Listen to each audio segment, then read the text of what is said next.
So mad there's no control. Ladies and gentlemen, just in case you live under a rock, I might you grab are a bat, I looking don't at know. the My rap, my youngest blood and boils rising over like. star in Oh God, here professional goes. I wrestling lost all today. feeling from my head to my toes. You said some shit that I can't let go. So just stay tuned for the rest of the show. So have you ever felt betrayed? Switches how you see things. Realize something needs change.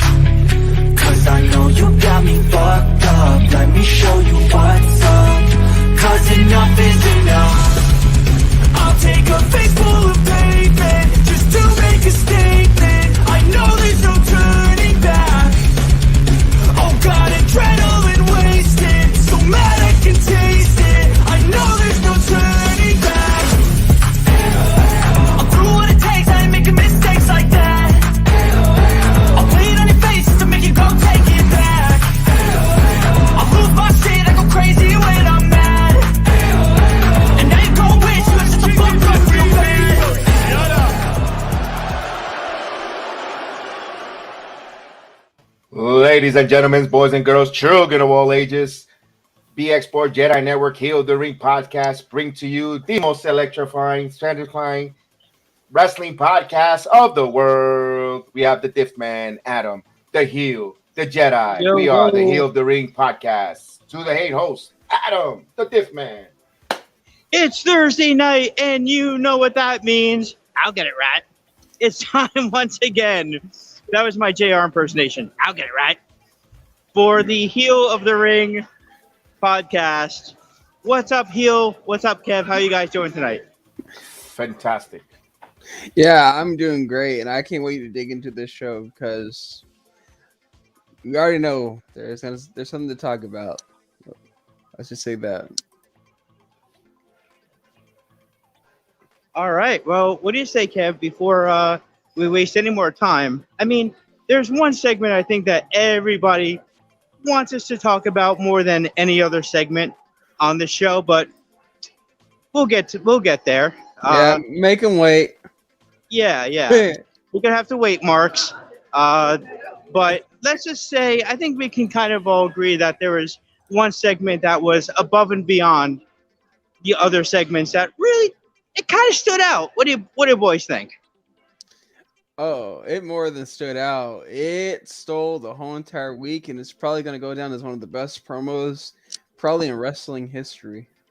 Oh, definitely. I totally agree. But before we get there, this was you got to kind of go in order here. So, Sadly. yes, sadly. Well, it was only the second segment, so it won't take us long to get there. But All right. I know you guys are chomping at the bit to get there. This was the Double or Nothing Fallout Dynamite. This was the first Dynamite after Double or Nothing from June the 1st. Kev, you're the first person I thought of because it starts with CM Punk coming out once again to his stupid music. I'm so he just got the title, and I'm so like, go away. He was celebrating though, Kev, with the fans. He's like, "Yeah, I just won it." That was fine. I agree with you on that. I like the fact when he first came out. I'm gonna be a little positive, a little bit, but this is Heel the Ring podcast, where we tell you every time when we come on there and I assume the position, and even though it's gonna be a positive segment, but Keith Lee, you still suck. Okay, come back to it. And what about how do you feel about CM Botch? CM Botch, perfect. That's his new nickname, CM Botch. I like the fact that he jumped into the crowd like a mosh pit, and let's face it, the AEW marks got him to that title range. All the marks wanted it, and now, you know what? You want it, and the King Markman said, you got it, and he came out where now he's got himself his new buddies, FTR, and... Well, I personally think it was in his contract that he wins the AEW title. I think it was day one. He signed that piece of paper coming into AEW saying, I want a title run. Of course. Yeah. I when seeing Punk came over that title, I was just like, do I want to care about this? Yes, but do I really? No. I'm like, it's just gonna be one of the most awkward title runs probably in AEW. Well, look in my eyes. What do you see? It's an old man on my TV. A guy that's holding MGF's title. Yeah, really. Yeah. All right. So we opened the match with Punk. We opened the show rather with Punk and FTR versus Max Caster and Gun Club.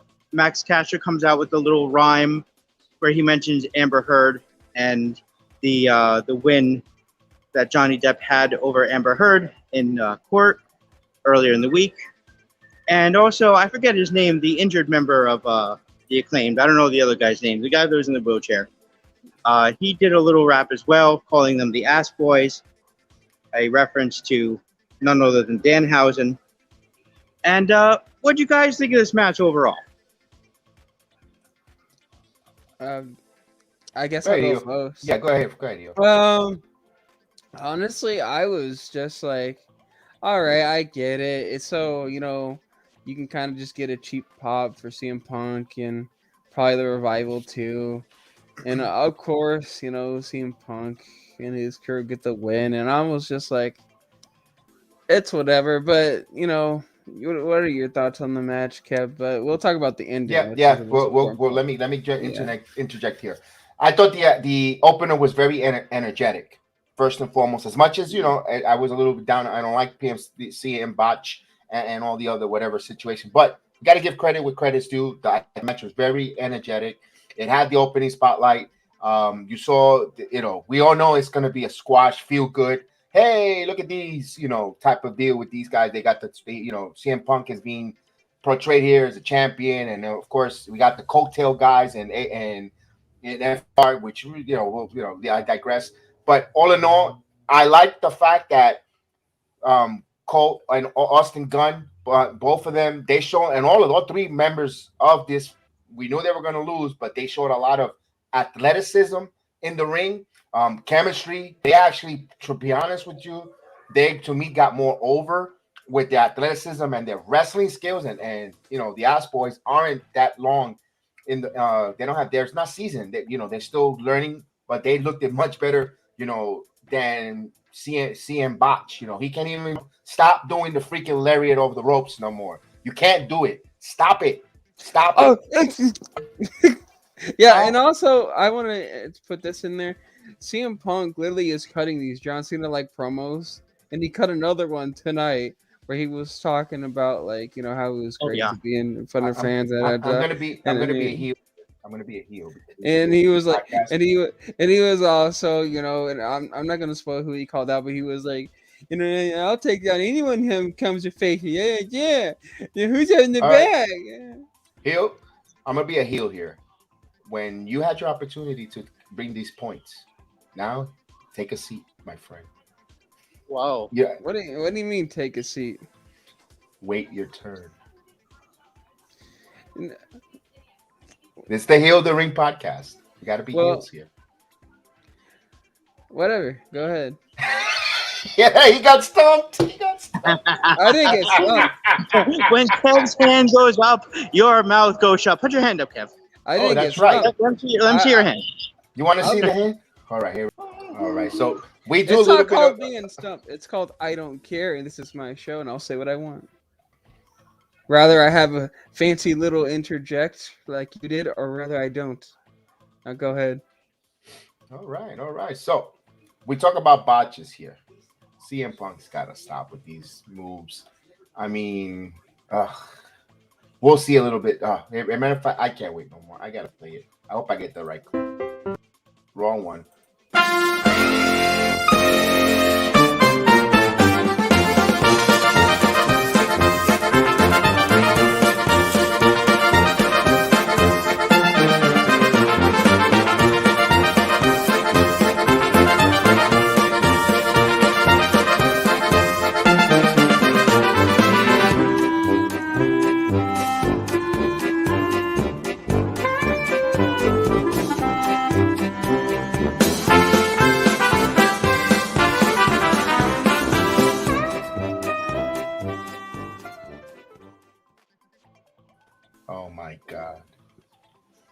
There's your champion, ladies and gentlemen.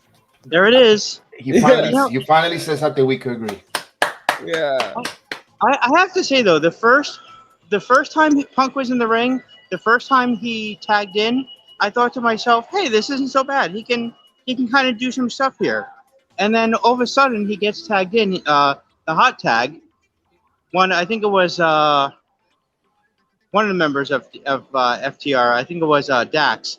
Tags in Punk, and all of a sudden he tries to come over the top rope and he botches. I'm like, well, so much for that.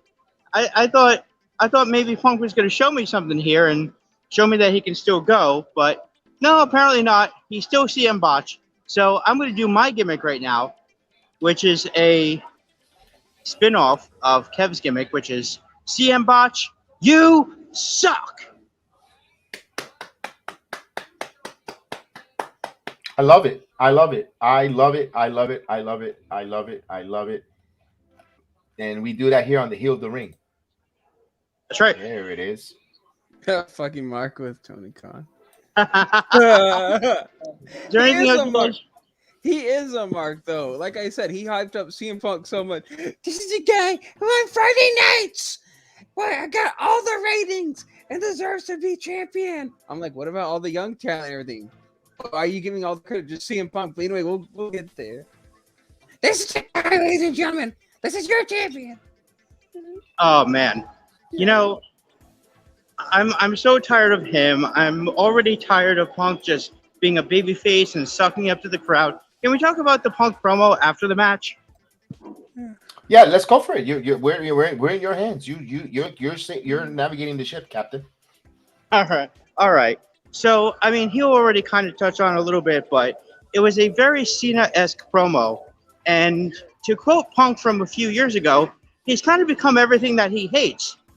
He has become the New York Yankees, as he said to John Cena. So he's kind of become Cena in a way. And when he pointed that out, I was like, you know what? He's right. This was a very Cena-esque promo.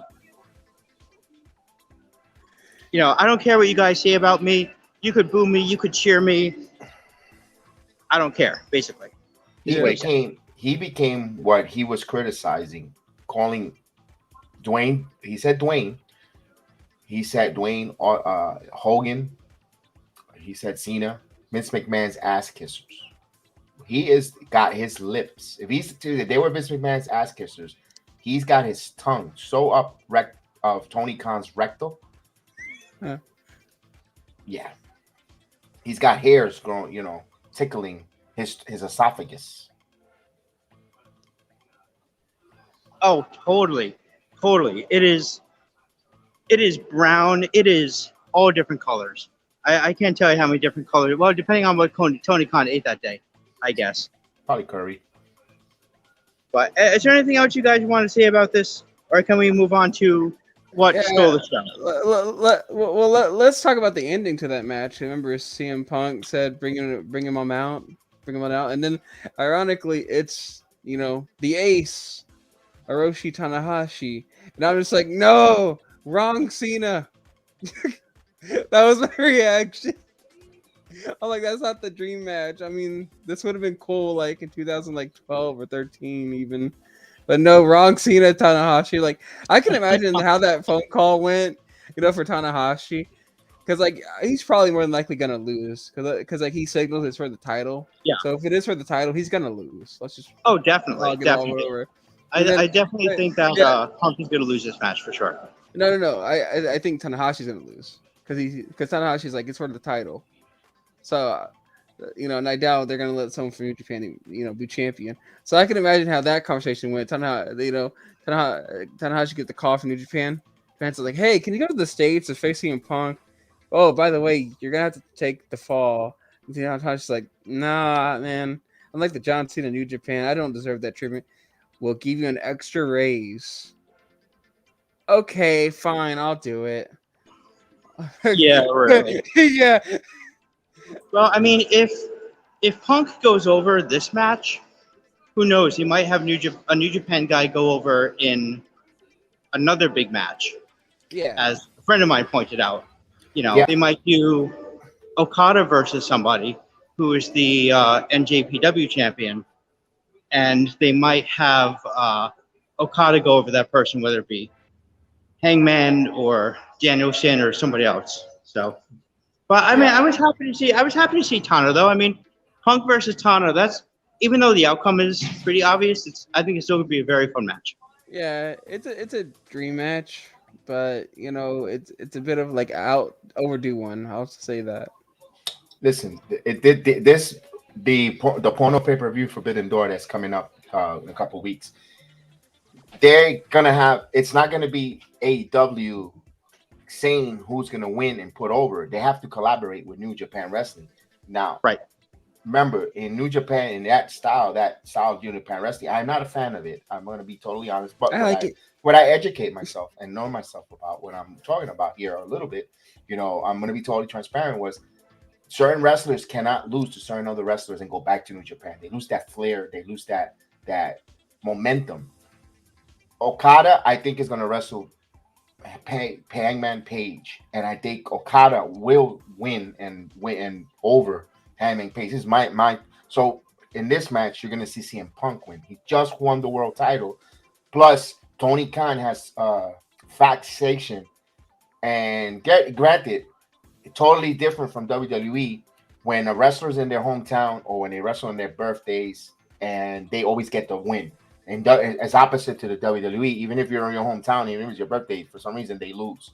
You could book that. You could check it with all the statistics and all the analytics and all the numbers. And it's booked like that for some crazy reason. So you're gonna be in Chicago. I don't see CM Punk losing. And they're not going to do a title for title anyway with New Japan and AEW. I think that would be crazy dumb trying to unify, because then you're like, who's going to have the juice in the pool, and you're really going to share your world champion on two shows. How's that going with ROH and AEW? Let's not jump out of the rails, but I think that's where they're setting up there. I think hopefully I never seen this guy wrestle. I don't know what he's going to. You never seen Tanahashi? Or You gotta go watch the matches with Okada, man. I'm not a fan of New Japan Wrestling. I tried and I just can't grasp it. I tried when Jim Ross was commentary. I tried. Wow. I am not a fan. I can't. I'm not a fan. I'm not a fan. Well, Tanahashi's amazing. You should see some highlights. I'll take your word for it. I'm not gonna doubt it. This is one thing I'm not closed-minded. I hope I'm not. I try to have everything with an open mind and everything in all a facet, not just wrestling. Have an open mind. Let's take a look. Let me take a seat. And you appreciate, like I always said, I appreciate the performers from the NXT level to current level that they are, because it's not easy to go out there and go and compete and perform in front of thousands of people. Even if it's a scripted program, you still got to fall in line, and I give them all these persons in the ring a kudos to it. So I respect it and I appreciate it, and I think they're gonna put on a good program. I hope, but I hope CM Botch doesn't botch it and frustrates the New Japan wrestler. Well, the only thing I'm a little bit worried about is this is Tanahashi, who's now a little bit older, so it might be Tanahashi maybe a year or two out of his prime. That's the only thing. So it might not be a long match. You're looking about 10 to 15-minute match. Well, we're talking about CM Botch here, so I mean he's gonna be sucking so much wind that everyone in the front row is gonna need an oxygen mask. Unless if they're gonna do brawl, like a brawl, all out brawl, then really how much, and you're not. No. See, that's the problem. Sometimes you need a good old fashioned brawl, and you don't always need to try to do buckshot lariats, moonshots, hurricanranas. If you especially you saw that drop kick, that drop kick couldn't sell it. If you're older and you can't limit your repertoire to moves that you're gonna do perfect and put on a good product, than trying to do other moves with the younger rosters, because that means you're trying to suffocate and bury young talent, because you're trying to do their moves when you really can't, and it makes the product look terrible. Tanahashi's a really clean wrestler. Like I said, there's a reason why he's called the John Cena of New Japan, because he's a really clean wrestler. He was driven it when he was on top. Now honor belongs to Okada. Like he's really trustworthy in the ring. So if there's anyone that can help CM Punk put on like a good match, as someone would say, chasing star ratings, that would be Tanahashi. And Tanahashi, does he speak fluent English? Because remember, they need to have that communication in the ring. I don't know that. I don't think he does. I had to bet on it. That's going to be an issue. No matter how much you have the interpreter, when you're alone in that ring, unless if the officials, if they're going to have a New Japan official who could translate that, but then you're going to have a match where you're going to see constant talking. It's not going to look cute either. Wrestlers has signs too, like hand signals and all when they're about. Yes, of course, but yeah, I mean, or if there's an injury, how are you going to tell someone there's if you're, let's say CM Punk tears his knee there, how is he going to tell that he's injured? I know there's signs, certain signs by the refs, means injury, but it'll be interesting. This porno pay-per-view is going to be interesting. The Forbidden Door, only on pay-per-view. You can tune in right now and get it for free, or you can pay $59.99 for the first 3. Oh no, wait, hang on. I don't know why I'm doing it. I don't know why I'm doing it as Batman. Tell me where the yeah, when did Batman become like a advertisement? Yeah. So I thought this match, Punk and FTR versus Max Caster and the Ass Boys, I thought it was just okay. Yeah. No, it was good. It was. I'm gonna give it. If I'm gonna give it a grade, I'm gonna give it a B. I could have been an A if there was no botches. So C for me. Okay. One or two botches can throw me out of a match, and that's what this match did. So it's like a C. Yeah, I get it, but also it got. But anyway, anyone could come out in AEW and take the microphone, put it in their cheeks, blow a fart, and the AEW crowd will go nuts. Yeah, that's what I'm saying. You can't. Yeah, we can't go too much with the crowd because anything they do, the crowd goes wild for the most dumbest stuff. They are so marked. I mean, they're a bunch of marks. You can have a corn dog versus a hot dog. No, it gets annoying. Yeah. It gets annoying and nauseating. Yeah, you're right. You can have a corn dog versus a hot dog. And they'll be like, oh my god. Yeah. Especially if they were sold in the WWE venue. Oh, forget it. They were awesome. No chance of starting. Oh yeah. All right. So moving on to the next match because we spent a lot of time on this match. Actually, no, sorry, not the next match. The next segment, which is one other thing I want to say, other than the botches, was there was the promo at the end, of course, where Tanahashi came out. And did you guys notice that they played the wrong music at the end?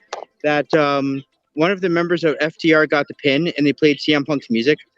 Oh yeah, back to that. I was like, what the heck? Why are they playing CM Punk's music? He didn't even get the pinfall. Anyway.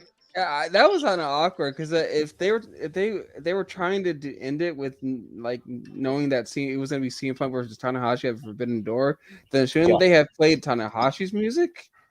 Yeah, exactly. He was the one that came out. That was just awkward. Well, they played his music out, but they didn't play it. I mean, after the pinfall, they played Punk's music instead of FTR's. But anyway, it was confusing.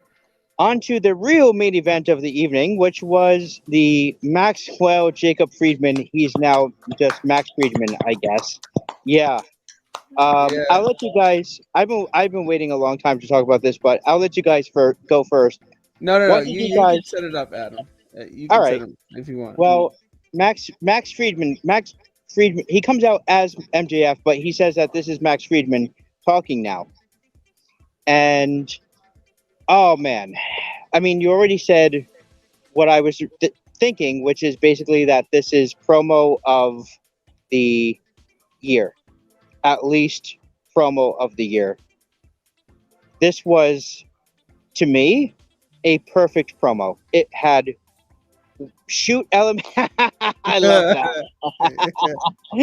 They're already calling this the MJF fight bomb, which I say rightfully so, because I mean, some people are calling this the greatest promo of all time. I don't know if I would go that far, but he comes out and he basically talks completely openly about his deal with Tony Khan, and says that there's a couple of sponsors in the crowd tonight, and he wouldn't want anything bad to happen, and completely shoots on Tony Khan, shoots on his contract situation, shoots on 2024. A lot of people were really believing that this was a real promo. I don't really know. I think all of it was approved. but Not all it of seemed it. It was a work shoot, I think. it was a work shoot. It was definitely a work shoot. But I think he had approval to say at least like 90% of what he said the S word 3 times, the F word once. Oh my goodness. The network could not have been happy with this promo. Just mentions WWE by name. Actually says, "Hey, would you treat me better if I was an XW?" Yeah, there Yeah, you go. yeah. Cole, Tony Khan, and effing Mark said, "Fire me." This was promo of the year, maybe one of the greatest promos of all time. Yeah. What did you guys think of this promo? Oh my god. I just like you, I have been waiting forever to talk about this promo. Cause as you know, this will as soon as you see MJF alone, like you just have to stop and watch. And then when this promo kept going, I never wanted it to stop. I was like, keep going. I'm like, because I feel you, MJF. I feel you. I Talk feel forever. yeah, talk forever. Talk Yeah. forever. I'm like, this is your main event. Like that's what a wrestler's supposed to be. And I'm like, I don't care that he's young. I don't care that, this and that. I'm like, that's a wrestler. That is what a wrestler is. And like you said, my favorite part was when he was talking about Tony Khan having all this money, to be able to pay all these XWE guys, but yeah, he can't get money out of his pocket to pay MJF or any of the young stars for that matter, when they were the ones that were there from probably like day one. And literally MJF is right. He has been carrying this company for a long time.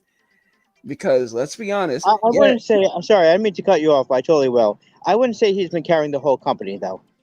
well, at least for a decent amount of time. Because let's be honest, Hangman Page when he was champion, boring. Well, you CM had Kenny. Punk, You had Kenny before that though. You had Kenny see, as champion before that. that's not the point though. CM Punk right now, let's be honest, at best people have mixed emotions about it. MJF though is that one guy everyone cannot wait to tune in to see. That is a fact. Like say what you want about everyone else, they're just there, really. MJF though, he is that dude. He is He's the that dude. ace. Yeah, and my main problem with this promo is why wasn't it the main event? Why didn't it end the Yeah. show? Why didn't it end Yeah, the show? I agree. And also, like, just like another thing is, again, I've been saying this for a long time. Whoever is booking these shows needs to be fired. Because you have, regardless of what you think about him, you have your champion open the show, and That you I have thought was okay. I thought Punk opening the show was okay because you want to pop the crowd. You want to pop the crowd. See, Kev agrees. Kev agrees. you can give it Kev's a nodding slight his head. okay. You can give it a slight pass, sure. You can give it a slight pass, but MJF then goes out second. Yeah, yeah. He's a I second know. thing, and then it's like, how's the rest of the card supposed to follow this? At least it champion- wasn't a bad women's match this time. Yeah. You're champion, and then you're the face of your company right now. No offense to the rest of the wrestlers, but the face of your company goes second. How is the rest of the show supposed to keep that momentum going? Well, So whoever- what did I like to hear? I like to hear Kev's thoughts on this. Kev, what did you? Whoever is booking the show, please either start booking it better or get out of there, because one of those two things should have made evented. I'll be honest with you. And I don't care if your thought is like, oh well, there was an easy pop again. Like me and Kev disagree. They will pop for anything. You could put a fast match at the start. They will pop for anything. Put your champion over. Put MJF over. Someone over. The booking is horrible with this company. I totally agree with you, Kev. Yeah. Kev, I'm gonna let you go, but I just wanted to say really quick that this is not the first time that I looked at the way that the matches were ordered and I said, who's doing the ordering of these matches? So I'm totally with you on that. Anyway, Kev, thoughts on the MJF promo? Right. First and foremost, I'm going to touch about the booking. I agree 1,000% with you on that. I've been saying that. If you hear us on the AEW report here on the Heel of the Ring podcast, I mentioned and I said certain booking, they're booking their way they close out the show totally asinine. Whoever's doing that in control of that, you're doing a bad job. you're like, but since there's so many marks, like we said, you could blow a fart and everyone goes crazy. AEW, and plus if you like I said, if it had a WWE in it, they go even crazier. They should have closed this promo. And I'm thinking, I'm gonna get to JF in a moment. The reason why they didn't close it with him, I don't think he is not well received in that locker room. And you're gonna have Maxwell Jacob Freeman in that AEW locker room. They, who knows? They might kick his rear end, and they might get into some fights backstage. They don't, and they want to do it quick. Come in, do your punch, get the hell out, go, enjoy the night, go have catering, get out of here, get out of the, go, you fulfill your obligations. Now, the promo all weekend, we know the whole story. I'm like, you know what? He is unhappy. I looked up. MJF makes 40 to 70,000 a year in AEW. He just got to raise now to 100,000, 6 figures, 100,000. That one site said 150. I'm gonna go 150. Let's give him the high number. Now, you got talent when Jon Moxley making $6 million a year. $6 million. CM Punk 3.5 million. Mark Henry, who only does what, 2 minutes? Well, we had enough time talking. It's time for the main event. That's all the freaking idiot does. That's it. Now he's talking bad about WWE now. When they carried his non-talented rear end for many years in the WWE because he was a nice guy. Now he's on a podcast talking bad about the WWE and talking about getting his nose in the business, where you're stealing money in AEW, in my opinion, from those young wrestlers who are out there putting their body and sacrifice on there. And so if MJF is making that kind of money, how much Darby Allin is making, how much Dante Martin, and so forth. Those Jungle Boy, his father's a man rich. His father was Luke Perry. We could pay him, because now he could, might digress. Point is, if you're working in a company, and maybe I'm gonna tell you from my life experience, I was working as an electrician. I know I was making X amount of dollars. They brought in another clown to make 2 times the amount, and I'm doing his work and be actually telling him what to do, fixing his stuff. It's not right. Wait a minute. I quit. I identify myself with MJF's frustration about someone else coming in making more money, where you're the one making the money, carrying and getting the product done. Now, I was all for it, but then he comes on the microphone. He starts talking. I go, wait a minute. You got Warner executive merging. No way they're gonna let him have an open mic with this opportunity of him joining. In the beginning, before I heard it, I was like, I had my jaw drop. I was like, whoa, it was like you said, phenomenal. He talked about everything that was real. He brought it to a level, he made it really believable. Like, whoa. Then I look at Twitter, CM Punk pipe bomb. And at that time I was disconnected from wrestling a little bit, and I went and I heard CM Punk's pipeline comment. This was of copy and paste. I'm so disappointed in you, MJF. I'm freaking disappointed in him. You copy and paste this. Yes, you took it to another level and you put it in your own words and you put your real life story, what you're feeling in it. And yes, everything you said is factual, but you copied and paste CM Punk. You copied and pasted. You also copied and pasted Ric Flair's, on Nitro. Fire me already. Fire me. That, you're copying and pasting. You're not. Where's your originality? Come on, man.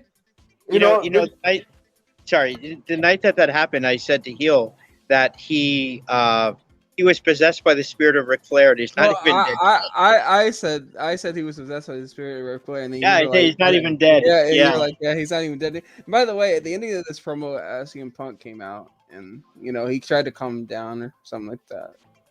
It wasn't. He had me going the first time. I was like, whoa, because he really, and you know what? And you're appealing, and you know what? Oh, he's showing the Warner merger, the new bosses, oh, this guy's the next best thing. Oh my God, he's bringing AEW so high. Okay, what? So the money, so you're going to put the FCC license of Time Warner, of TBS and TNT on the line with all the FCC fines that you're going to get for all the F-bombs, shits, and all the bad words you mentioned on the air. okay, and unfiltered, and you're telling AEW, which the Warner Media wants to. Let's face it, they want to cater to the youth, the young kids. They want the little kids to tell their mommy and daddy, buy me the t-shirt, buy me the t-shirts, buy me the dolls, buy me the figures. But it sent so many mixed messages. I was so disappointed that you're copy and pasting. Granted, he did a phenomenal job with his wording. He was really angry. So, like you said, work shoot. Yeah, they gave him hey, we're gonna do this as an angle, but you want to be personable. He was personal, and he used it as a therapy session. But you copy and paste CM Punk. I lost credibility because as soon as I saw that video from CM Punk, which I didn't see, I'm gonna be totally honest, and I saw it this afternoon when I came home this morning. I was like, "This son of a gun, you copied and paste." Oh no, I did not think. I think there are elements of the Punk promo, but I think that this promo was a lot more edgy, and I'll get to the edginess in a second. But yeah, I agree. I thought it was more edgy. It was more edgy than Punk pipe bomb. CM Punk told Vince McMahon to go die. I hope when you die and your idiot son-in-law and your dumb daughter, we're gonna bury this company. And he even mentioned Dwayne kisses your ass, Hulk Hogan kisses your ass, Stone Cold, they all ass kissers. And before he even kept going on, they cut his mic. Right. That part was copy paste. Yeah, that part was copy paste. So I would say it was more elements of the Punk. I would say there was elements of Punk, elements of Flair, and elements of MJF himself being original, but I don't think it was copy paste. What do you think about that here? You can tell there was a little bit of that in there. But I still think it was MJF still talking from a genuine spot. I just think there's a lot of similarities from that time. MJF though, a situation is a lot different than CM Punk's in a weird way, because CM Punk was a main eventer at that time. He was in a big spot. MJF sadly is not, even though he should be. So there's still a lot of differences, even though it's similar. It's kind of like comparing. If we're using a baseball terminology here, it's kind of like comparing the Dodgers and the Yankees. Like, yeah, they're big markets, they're great teams, but they're really different at the end of the day. One's NL, one's AL. Right. It's so on and so forth. So I can definitely see that why it could probably drag it down a little bit for some people, but in the moment while you're watching it, without a doubt, this was an amazing promo. That is an amazing promo for a person who never heard it before. Yeah. First time listening to it, that was phenomenal. But when you're a veteran and been around the wrestling game for so long, and this is the third time that same promo has been cut. This is the third time. Actually, maybe in fourth, if you want to use Ric Flair. Twice by Punk. He did it in WWE, and he did it before that in Ring of Honor. Now, this is why, and this is my opinion, why CM Punk, was blackballed. I'm saying you were blackballed from wrestling for 7 years. Not that you chose not to come back and wrestle. Oh, I'm gonna stay away. I was burned out. No, you were blackballed. You closed your doors in Ring of Honor because you did the same crap with the pipe bomb in Ring of Honor. You did the same thing in the WWE. Okay, you were blackballed because you wasn't going back to RH. And New Japan. I don't think you would want to go travel there either. I don't think he wasn't welcome there as well. Then it was because of AEW success here, and they got a few dollars. They decided to bring you on here. That's why you dabbled in UFC, and you got your ass kicked twice in UFC. You didn't go anywhere. And now I think also he's frustrated. Now MJF says that he always wants to one-up you. He did this promo. Now you can't use this in AEW no more. You can't do your crap that you did before in ROH and WWE. You can't use no more pipe bomb because all you're doing is copying MJF. So MJF is being a trendsetter. I'm going to give him credit on that because he knows what he's freaking doing. That kid is smart. Yes. Yes, he is a generational talent. He is. Everything he said and I'm not saying everything he said was all phony or not true. It's all true the way he did it. But the stage and the format was copy and paste, but I loved it. I'm not saying it was, I love he got that frustration out. There was real anger and venom in his words, And if Tony Khan would have came out himself, I think he would have punched him in the face. Well, And- if you guys were to give this promo a letter grade, what would you give it? You have to give it an A+. I'm sorry, even if you have nitpicks about it, you have to have it. You have to give it an A+ because wrestling is supposed to entertain you and keep you excited for the next thing, and this did exactly that. Kev, what But- would you grade this There's promo? one thing I have to point out real quick. Go ahead. There was one thing that One- I actually saw wrestling fans talking about, which was, and this is actually kind of like what, not exactly what Kev was talking about, but he did point out the flaws of the promo, and I am going to point out this flaw too. And I think I did in the Facebook thing. I don't know if you guys saw it, but even though it was a promo and it got MJF over, speaking of the future, it's like, what is it? What kind of feud did this exactly get over? Nothing. You know what? Oh, what is it? It what got is over. It got over. Stone in Cold Maxwell Friedman versus Tony McKhan. Yeah, but Tony Khan's probably not going to wrestle. So in the future, what No, is he's this not set going to up? wrestle. Yeah, what but- is this set up for the future? I mean, it of makes- AEW? It kind of makes Tony Khan an on-screen persona. Like I think it's going to make Tony Khan like an on-screen character. That's So what it did. we'll, That's all it so did. we'll have to see what they have in store for MJF. Because if they just keep doing the same stuff with him after this, then I'll be honest with you, this promo was pointless. Yeah, I Right. agree. You're Yeah. correct. You're correct. Yeah. What's your Now- letter grade for this promo? My letter grade, I wanted to give it a. If you're listening, I'm gonna do 2 grades. If you're listening for the very first time and you're new to the wrestling game before in a few 8 years, and you're really following it, and you're really digging AEW, and that's an A+. But if you've been a wrestling fan who's been around from the WWF days to the Attitude Era, following it, not that you were, and not that you were just, you were sucking your thumb when the Attitude Era was around, that you were actually following it night in, night out, and reading the dirt sheets, and all that other good stuff. I'll give this because it's Maxwell Friedman. It was entertaining. You're right. I'm giving it a B because you're copied and pasted, in my opinion, because I've seen it before.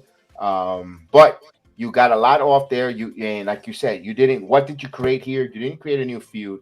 No one came to interrupt you. You didn't say, you know what, I'm off TV, until we get this, I'm done. He just says, I want to fire me. And he would have said, I'm going to make this company impossible, unbearable, insufferable to be here until you fire me. I would have loved that. But he just said, just fire me, you Mark. I love the fact that he insulted Mark. Yeah. Yeah. And the effing Mark, that was a little harsh there, which I know there was some truth to that he does want to. And I said it before. I said, I think he wants to get released. I said it before. I said it prior weeks before.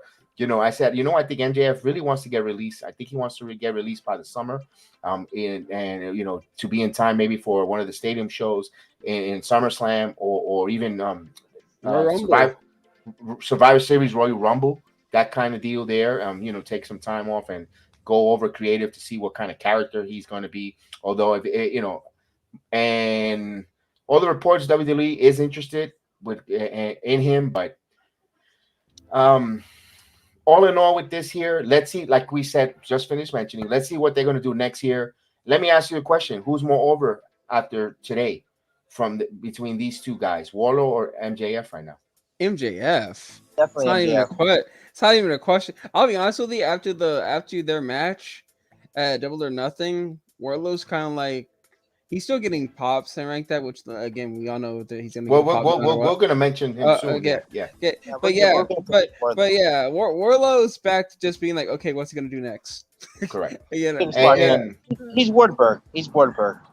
Well, so we'll see what happens next Wednesday if MJF is there. And then the thing is, when I saw first before we close the segment, because it's a lot, and it's very entertaining. When I saw that AEW went out of their way to social media to post that, this was all over around 2:00 in the afternoon. It's like, what? So they're gonna talk to him. They're gonna hear from him. Because when we went off the air Tuesday night, you guys on the wrestling program, someone wrote that he was released. I remember, and I said, because I know they were gonna talk, and I said no. Then they were gonna have a meeting. and now they're gonna mention him coming on. They probably had a meeting about, okay, you want to air your grievances, go ahead, cut a promo, and then he goes, yeah, I'm gonna cut a promo, so wait, and I'm pretty sure CM Punk has had something to do with that. I got a theory, and I don't know if it's true. I That's think fine. I think the theory is Tony Khan's like, you know what? Whether I re-sign MJF or not, because let's be honest, at the end of the day, it's gonna hire him the biggest mono, the most money. I think Tony Khan's logic is, again, whether I re-sign him or not, I'm at least gonna milk this storyline for whatever it's worth. Oh yeah, Then definitely. that way, if he does leave, fine. At least we can say we milked this for whatever it's worth, and we can say he has some good stuff here. And we can say, hey, MJS wrestles here, and look what he's done. You can do the same stuff. Yeah. And if he does stay, it's like, oh, Nook, he got over here. Nook, come over here, XWE guys or whatever. Yeah, exactly. Yeah, So that's true. I think yeah. I agree with Let that. me ask you this. After he mentioned about the contract and WWE guys getting better, and when you see guys in the AEW originals or young men that have put the work, there's a whole name of them, Darby Allin, so forth, Jungle Boy, so forth. Does that plant a seed of a little bit of deception and bitterness in that locker room in backstage? Because It could be. Darby Allin's not making nowhere near in six figures neither, and that dude throws himself from everywhere. I know, shame on you, why you, because he that's his stick. That's why that's his calling card. That's his signature card. Because when we see Darby Allin, he's he's a risk taker and he's excitement. Same thing with Jungle Boy. Jungle Boy with his look and his wrestling skills, and they're getting paid. Ricky Starks makes peanuts too. He makes peanuts, and he looking, so see those guys, they're young, they're talented, there's development, and there's room to grow. Now, if you're in that locker room and you see all of that, let me ask you this. How many homegrown AEW champions have there been in their histories? Jericho doesn't count. No. Let's see. I guess Not you can Kenny, sort of. one Hangman. Hangman Page. Yeah. You can't say Kenny Omega because he made himself in New Japan and away. Right. One is the only homegrown And champion. how was that? They didn't go all out for him. He wasn't booked proper. He wasn't promoted properly. They were dying to any minute to get rid of. They were even thinking about Adam Cole taking the title from him in Texas. Remember, I said, you know what? Remember, I said, I think Cole might come out with the title and then drop it to Punk in Chicago. That's what I thought they were going to go, but. Even Hangman's not really a homegrown guy because he came from Ring of Honor. Correct. I mean, he wasn't world champion there, but he came from Ring of Honor. He got elevated there. So Ring of Honor is still like, kind of like NXT per se, where it's like developmental kind of ish. So you can count him as a that's why I count that. That's why, like you said, I counted that as well as an AEW homegrown. He'd been there for 3 years from the very beginning, and he was original. He wasn't coming from a big TV, from a big company, WWE, and even Impact. You consider, upper left, upper echelon and NWA maybe. But my point is, they haven't. And what does that show to the homegrown talent? You're like, shit. He is correct what he's telling me, what he's planting that seed, even though it's a promo. You guaranteed everyone in that locker room was all ears on listening on that promo. They were all ears. They were all listening. They were all jaw dropping. I can't believe this and so forth. And that's, if believe it or not, even if he stays, even if Mike Maxwell decides to stay and sign there is going to be a rip in that company. It's the rip. I think the seed has been planted. He's screwing things up there. Going forward. Darby, Jungle Boy, and Heyman, and obviously MJF are the guys that deserve that big grace. Because they've done a lot. Ricky Starks, don't forget Ricky Starks. Ricky Starks too, yeah. Hangman's not good. Wardlow. Forgot about Wardlow.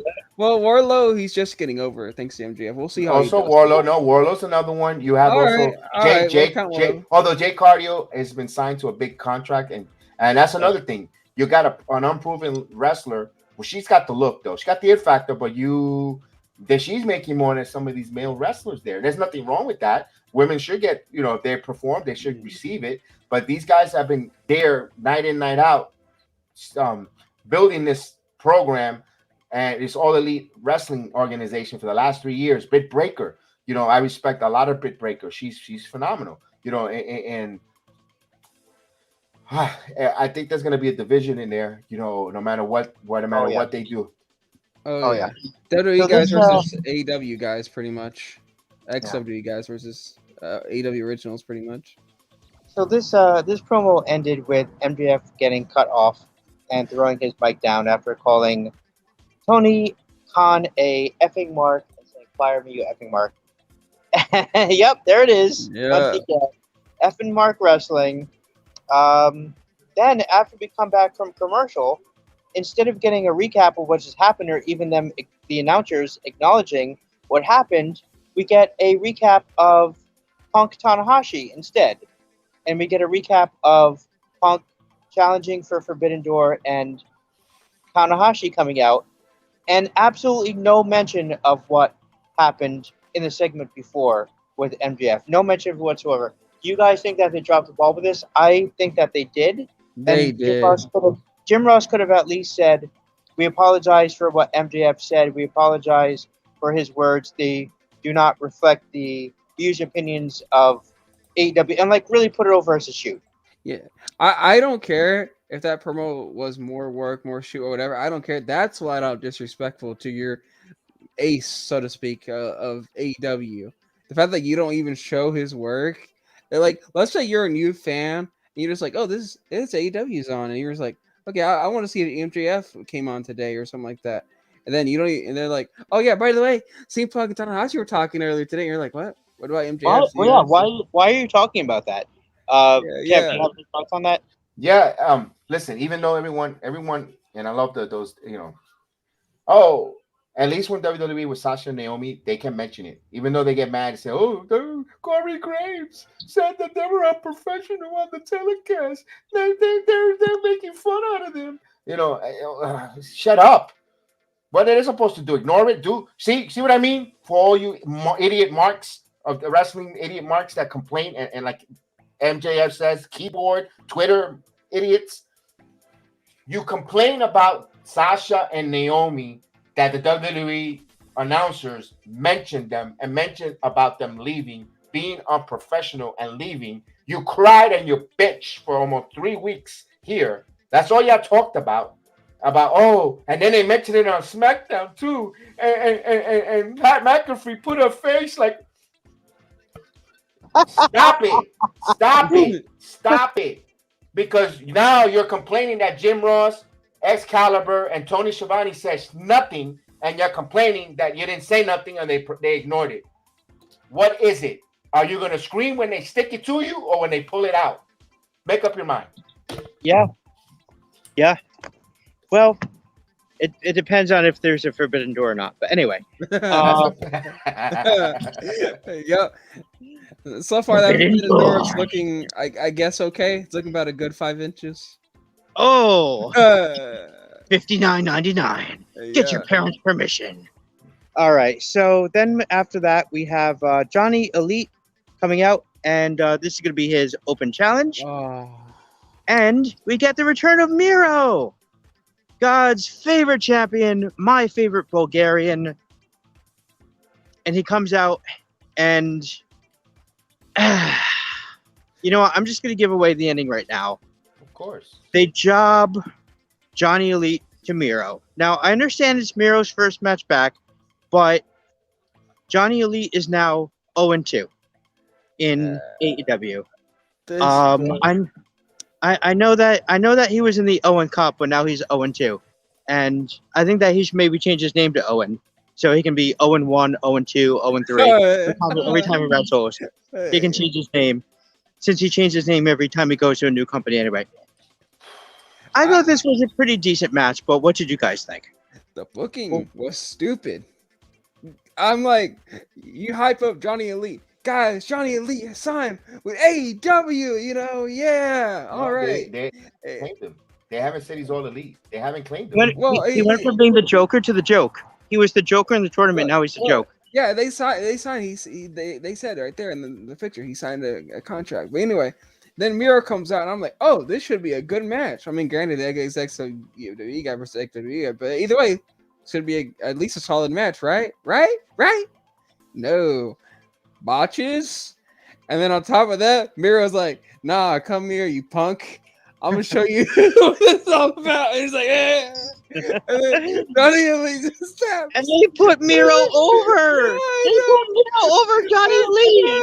And now he's lost to Sloppy Joe and he's lost to Miro. I know. How do you hype up Johnny Elite in your company? They just stop. They just jobbed him out twice. Yeah, they jobbed him out twice. They didn't claim him. And then the worst thing, that's the most worst thing about not just the botches. He goes and he steals Miz's clothes from his closet. He wearing the Miz's shirt, the Miz's coat. He comes in there. I know we all know they're good best friends anyway. So I don't know. I know. So that's a tease there. But he goes in there and he botches so many moves, and it looks like he gets vertical getting on the top ropes. I know. I'm like, dude. I mean, Johnny Silver, I think should be his new name. Maybe he can team up with John Silver. They can be like the Bots Club. The Silver Brothers. The Silver Brothers. You have the Gun Club. Maybe you can have the Bots Club and have them be managed by CM Botch. Johnny Botch and Johnny Botch and John Botch managed by CM Botch. Yeah, there you go. There's the new trios. Dude, Miro literally became Johnny Elite's daddy in like one night, dude. Miro's back. He's put over. People love him there. He did have a nice TNT title run there, but there's something with Rusev though. Rusev by himself. It seems like you need to be in a facet in order to get going in faction. He's gonna be back, but give it about another. He's AEW's version of Veer Mahan. I wouldn't go. That's hard to compare because Veer Mahan's just starting, and on top of that, Miro. This was like one match. I'm not gonna go. I'll tell you one thing. I'm gonna credit him a lot. He is in phenomenal shape, though. Oh yeah. I mean, he did botch going to the top rope, though. I mean, he should just stop going to the top rope. He should just stick to in-ring moves. Maybe be a little bit more like Ricky the Dragon Steamboat and not go to the top rope. Just stick to what you know, Johnny. And I mean, he used to be a great high flyer. And when he was in Lucha Underground, he was great. When he was in WWE, he was great. He didn't get a push there, unfortunately. And now he's in AEW, and he was the Joker. Now he's a joke. And he was in the Owen Cup, and now he's 0-2. And he's a lackey. All he is a lackey. He's not a main guy. He needs to be a lackey with someone, who can move, who is it. He was with the Miz. He did phenomenal as a lackey with the Miz. He's no longer. Melina had when he was with Eminem. Melina was the main corporate there to get them moving, getting them going faster. He's not main material guy. He's just a guy who needs to be a lackey. And what would be great? I would love to see this. I would love to see Johnny Elite come out and go, something, MJF, you cut promos and you talk about how you don't get paid enough and this and that, and all you do is whine. Well, I think I got somebody in the back who's going to be your next opponent, who's going to stop that MJF crying once and for all. And then you hear, awesome! I came to play! That would be the dream. Yes. That would, Miz comes out, challenges MJF to a match. Yeah. But you know what's funny, though? But why would you put it in a bingo parlor in AEW where you could put it in big stadiums? For the world to see. Saudi Arabia, the world of China, India, the reach that WWE has, let's face it. If you order the pay-per-view on AEW through Fight TV or Bleacher Report, there was so much bad connections that you couldn't even see the pay-per-view. Some people you could look at Twitter. They can't even stream you the freaking pay-per-view correct. Oh, they made you want to put these guys on a wrestling in that venue, in that company? Come on, man. Yeah. I mean, come on though. The arena did have 14,000 plus last night. So I mean, but it's not. WWE can sell out around like 75,000.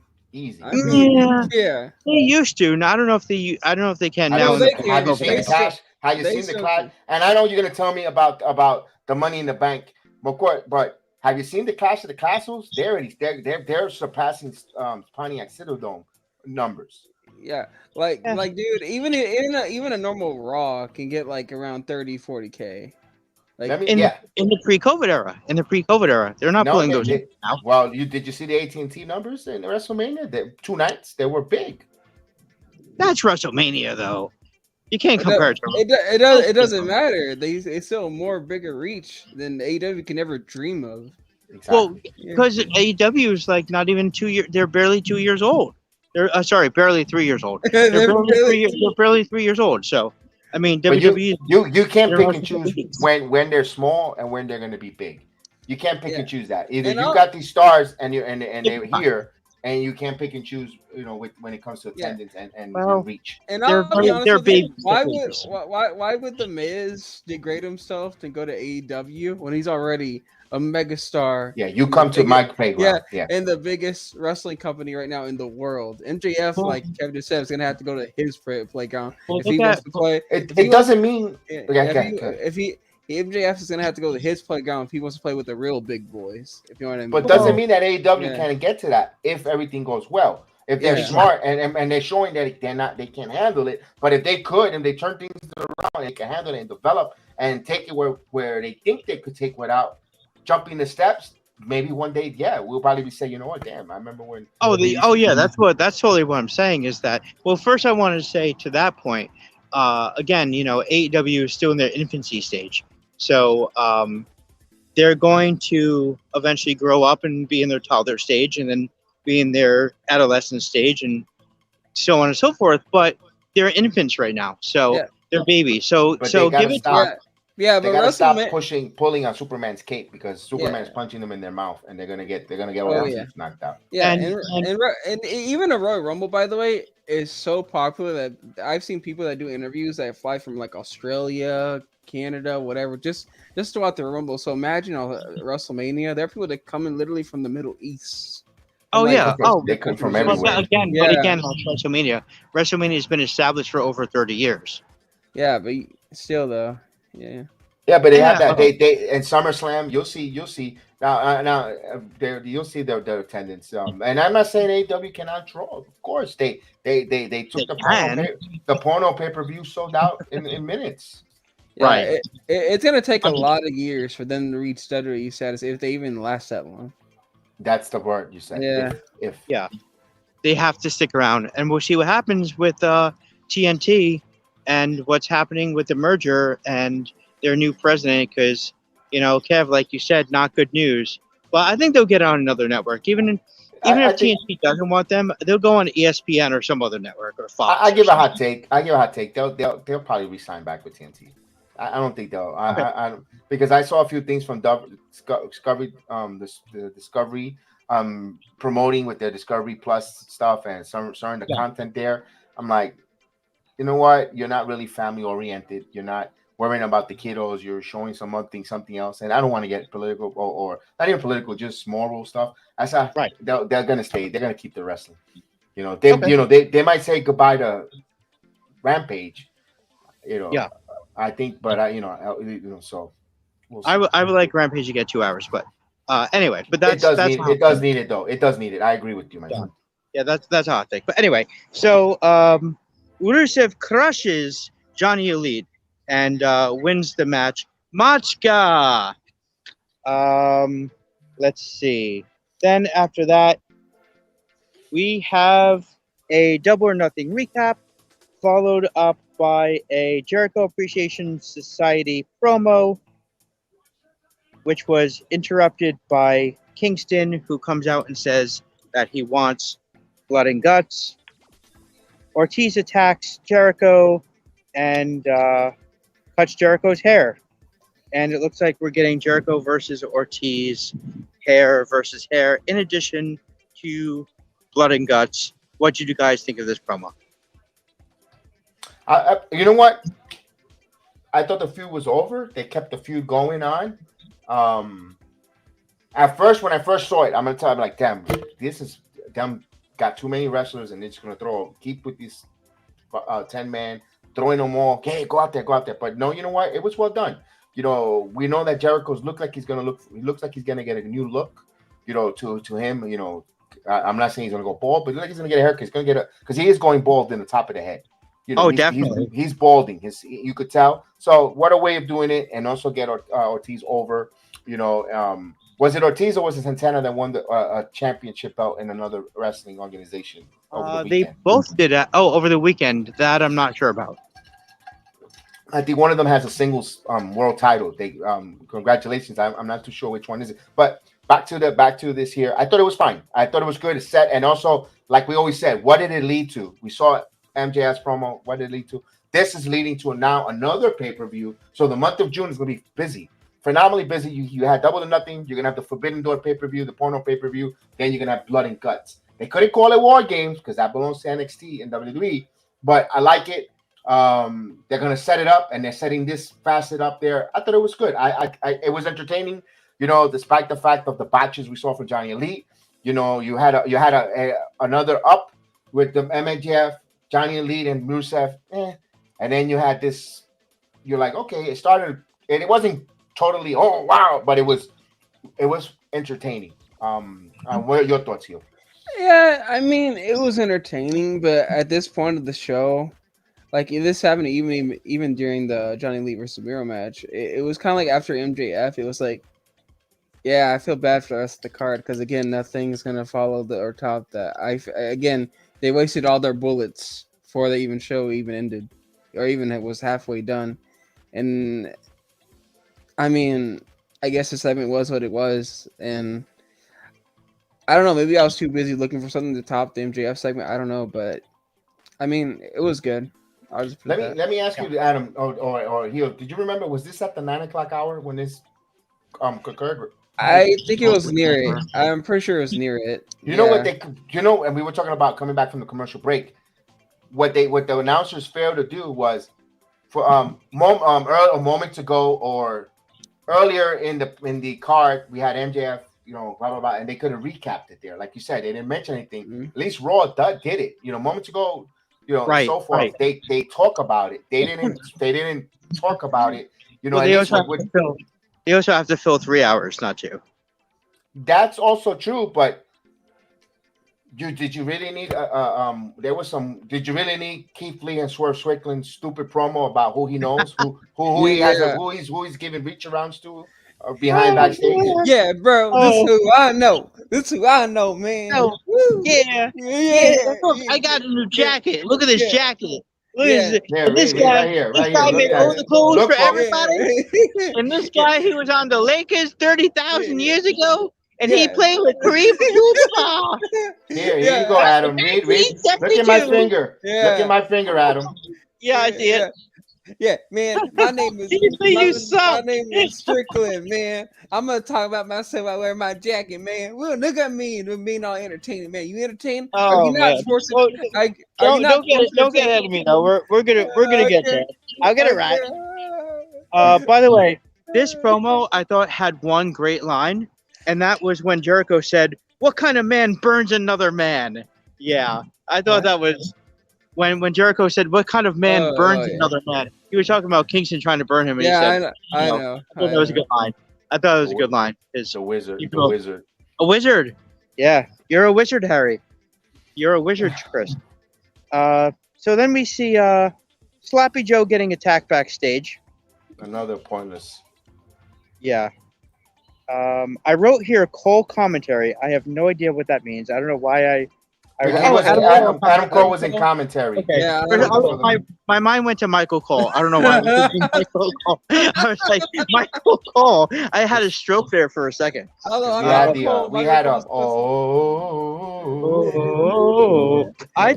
really enjoyed this 10-man. I thought this 10-man, which was Undisputed Elite, Adam Cole in commentary, by the way, not Michael Cole, no relation.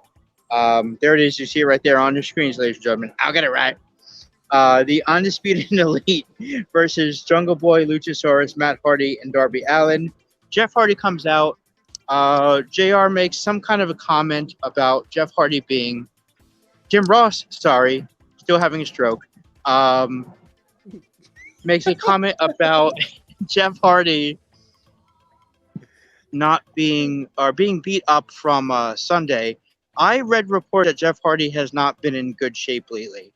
That he might have possibly, not breaking any news, this is just rumor that he might have possibly relapsed and that AEW is not happy with his state. I'll be honest, when Jeff came out, he didn't really look that into it. He was doing the delete thing, but he wasn't doing it like as emphatically as he normally does, and he seemed a little bit out of it, in my opinion. Yeah, you can always tell Jeff Hardy's like if you're into it or not by his thrusts. You know, if he's going really hard like that, then yeah. Well, maybe he'll be on the porno pay-per-view. Jiggle, baby, jiggle, baby. But if he's just going really jiggling, slow, if he's just going really slow like that, there's a jiggling, baby. Go ahead, baby. He's jiggling, baby. Go ahead, baby. Oh yeah, you don't have to order the porno. All right, okay. Let's leave it for the Forbidden Door pay-per-view. Okay. Good night, everybody.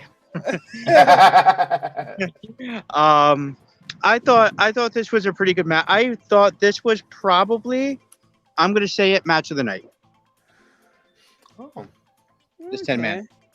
What are your thoughts? And we will start with Kev. The match was good. The match was fine. The match it was very entertaining. You know, they had moments. It had its ups and downs with it. You know, one part I liked was when Christian tags Matt Hardy in, like, and they were reluctant to it, and like, you know, their battles, their homage to their wars, ladders and tables matches. I love that. Haku, you know, was really good. The New Japan Pro Wrestling Haku's version. I think that guy was good, his man. Son. I think that's his son. That's his son, right? I liked it. I think, you know, I hope he sticks with AEW if he doesn't go back to New Japan Wrestling, or you know, another possibly enforcer for the Bloodline will be lovely there. You know, but I liked him. Keep an eye on him. I hope they keep him around in AEW. It behooves, but I know they got so much talent because I would love to see him work in a program with Warlow. I think that will be. I think he will go have war there, but. All in all, I really liked it. Fast action, fast pace, giving the fans the opportunity, you know, to be excited. They didn't let us catch up. Only thing everyone is complaining about the pin, Jungle Boy. He's like a non-pay-per-view, has like a losing streak in a row. Like you think he's gonna drop the tag titles, but he continues to be resilient. There's a storyline here being built. I don't know what can they want to go with it. Darby, I feel bad for Darby Allin. It seems like AEW has nothing for him right now. They don't know what to do with him. Yeah. He was an afterthought on Double or Nothing. An afterthought on Double or Nothing. I know. It's like the writers were like, okay, I think we're ready for the show. And the Darby Allin's like, hey, what about me? Oh, yeah, you. Darby. We got something for you, Darby. Don't worry. Get back to the writer's room right now. Get back to the writer's room. Forget about Darby. Right now. And you're starting to see Adam Cole. If you listen to Adam Cole on commentary, cheering on and getting upset whenever the Elite was not doing the right thing or not putting themselves over in a match. Oh, come on, guys, and this and that. It seems like, you know, I don't know if there's kind of like some extension with them. You know, that's why I thought personally, now that you see Adam Cole, there's a storyline that he's like the leader and trying to, you know, have them roll and go as far as Adam Cole wants them. It would have been fun to see Kyle O'Reilly instead of Samoa Joe in the tournament, because you could say, you know, hey, that's, you know, he's the leader and kind of like, you know, get him over, and they miss an opportunity there with that with this storyline they didn't want to tell back in that tournament, but it happened already. We can't do nothing. We can't do nothing about it. But all in all, I'm gonna give that match a solid. I'm gonna give it an A. It was good. All right. I thought this match. Sorry, Hill. I'm gonna let you go. I'll give it. Yeah, go ahead. I'll give it probably a solid. I don't know, B-. Probably it was a good match. Okay. But like I said, considering the booking of the show, if everything else afterwards just felt weird. It felt weird. Yeah, I know the orders of all of these matches could have been different, and yeah, I guess maybe if we have time a little bit later, I have a couple of thoughts if we have time to share how No. I would reorder this entire show. For you, always. For you, there's always Well, time. thank you, Kev. Not for Hill though. Because No. true Hill. What? No, I Hill's wanna- time. He's like John I'm- Cena. Your time is up. My time is up. I'm like, My time dude, is now. but I'm the one that always thinks you're cute. You think I'm cute? You know I'm Yeah. sexy. Yeah. I got the looks that drive the Yeah. girls wild. Anyway, Yeah. And then we do DX shops together. that's right. You No thanks. So, say that now. Wait till we get off camera. oh baby. Anyway, Forbidden Door on pay-per-view, $59.99. Get your parents. Or you could catch it on the BX Sports Channel Network. Yeah. So I thought this match had a couple of really good spots. One spot I really enjoyed was Matt Hardy doing the four corners. When he took the guy's head and did the delete slams into each turnbuckle and did that on all four corners. I thought that was a really fun spot. And then he tried doing it to Loa. I think the gentleman's name is. I Hikuleo. guess you say Matt Hardy won the Four Corners match. Yeah. Oh, hey. Yeah. But so yeah, I thought that as well. And then he tried doing Nico to Loa and didn't really work out. Another spot I really liked was Luchasaurus and Loa going at it. So yeah, overall I'd say for me, match of the night. Any other thoughts on this match before we move on, or? It was just fun. No, it was Okay, good. yeah, it was Fast and Furious. It delivered, and I loved it. You know, it was good. It was good. I Adam Cole usually on commentary, I could do without, but I understand they were trying to do something. Oh, I forgot about him on commentary. I'll be honest with you. Like during the match. I was like, so into this match. I'll be honest. I was so into this match. I kind of forgot that he was on commentary. But I usually don't like these kind of matches. But for me, like you said, yeah, I have to agree. This one was just fun. Yeah, tremendous sausage fest in the ring. Oh yeah, Forbidden Door.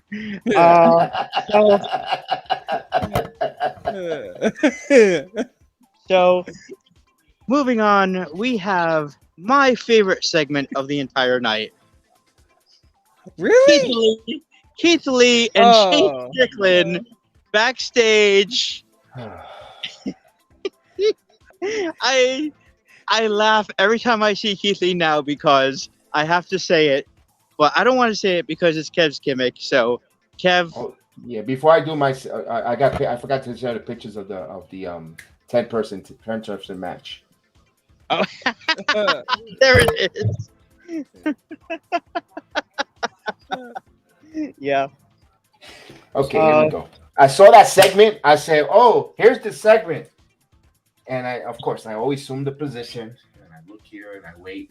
After Swerve Strickland talk and mention about everybody he knows, who is he giving him reach arounds and all that, and then the one guy speaks, and Keith Lee spoke, and after he spoke, all I could think of is say, "Hey, Keith Lee, you suck!" Yeah. Yes. And my thoughts were, hey guys, you remember that MJF promo? That's how you do a great segment. This is how you don't do a great segment. Shane Strickland was with a bunch of dudes. At least he didn't talk much. I mean, Shane Strickland did a lot of the talking during that segment. But the reach around boys. You have the ass boys, now you have the reach around boys. So I'll do Strickland. Just give me 1 second. Go ahead. Oh boy. Oh boy. Shane Strickland comes out.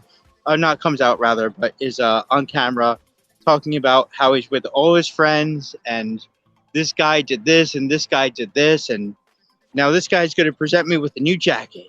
And everybody, look at my new jacket. Okay. Do you know it's still? Do you know it's almost summer? What are you wearing a jacket for in Los Angeles? And this guy, he made all the famous clothes for all the famous rappers. And now here I am. Look at my new jacket. Look at my new jacket. Look at my new jacket. Oh man. Look at my new jacket. This, I'm sorry. I have to give. That's a perfect impression. That's a perfect impression. Look at my new jacket. That's what this promo was. This promo was look at my new jacket. Who you know, I forget like who they even were cutting a promo on. Like who are they even feuding with? Are they still feuding with FTW or? They didn't even mention I mean, anyone. Team Taz? They just said we're in Los Angeles, and Tony Khan is such a mark. He has to put us on TV, and because we're ex WWE guys, and because since we ex WWE guys, look who we know. Oh man! But I got a nice jacket. This promo was pointless. It was so pointless. I've never seen a more pointless promo in wrestling. And the thing is, what gets me mad, you got guys like Wrestling Inc., Wrestle Talk, right? All the guy that hides behind a mask in Wrestle Talk, and he talks so much crap about my NXT, one of my favorite shows, NXT. How about it's bad? But you know what? Those guys are learning the developmental. They don't even cut promos this cringeworthy as much as they crap about Joe Gracie and all his promos. They're entertaining, not like this crap that we see from Keith Lee and Swerve Strickland. They suck, and they were NXT. You think they would have learned how to cut promos in NXT because all the guys in NXT and women, they cut good promos, Toxic Attraction, so forth. These folks here, man, that Serena Deeb. Did you remember the Serena Deeb last week? The catcher's mitt? That was terrible. Oh, yeah. Thunder Rosa. What was that all about? That was terrible promo cuts. They always do that right before they put the kiss of death to the poor ladies. Above all, though, I got a great jacket. At least you ain't gonna be cold. Yeah. We don't need those tatas in the forbidden doors to be pointy. Yeah, you gotta have a nice jacket. That's what wrestling taught me. Just have a nice jacket. Have a nice jacket. You'll get TV time. If you want there you go. If you want TV time, get a nice jacket. Anyway, he's with the Oscar. He even closed his eyes. You look like the Empress of Tomorrow. Yeah. So after this, we have a Athena interview. She is being interviewed by Tony Schiavone. There's Tony Schiavone right there, and Jade Cargill, Dollar Store Sasha interrupts, and she is being accompanied by Dollar Store Teddy Long, Dollar Store Sasha, and Dollar Store Teddy Long. I don't even know what they're talking about, but Kiera Hogan comes to. Kiera Hogan apparently is one of the baddies now, and she calls herself that bitch. I hope that's okay to say on this program. She said it on the air, so yeah, that's right. What are you gonna do, Kev? Fire me, Kev.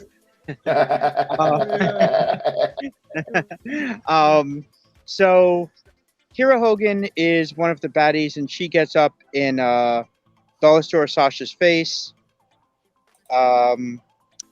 Then we have Anna Jay come out and Chris Statlander, and it looks like they're setting up a 6-women match between Jade Cargill, Athena, Kiera Hogan, Anna Jay, and Chris Statlander. I honestly have nothing to say about this. I don't either. I don't either. Is this the sexist pig report now? I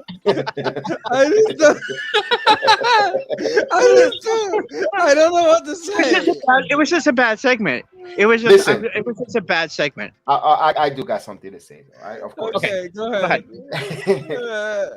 I know they bring in Athena in, and she's claimed that she's going to be the one to break and beat Jade Cargill's winning streak.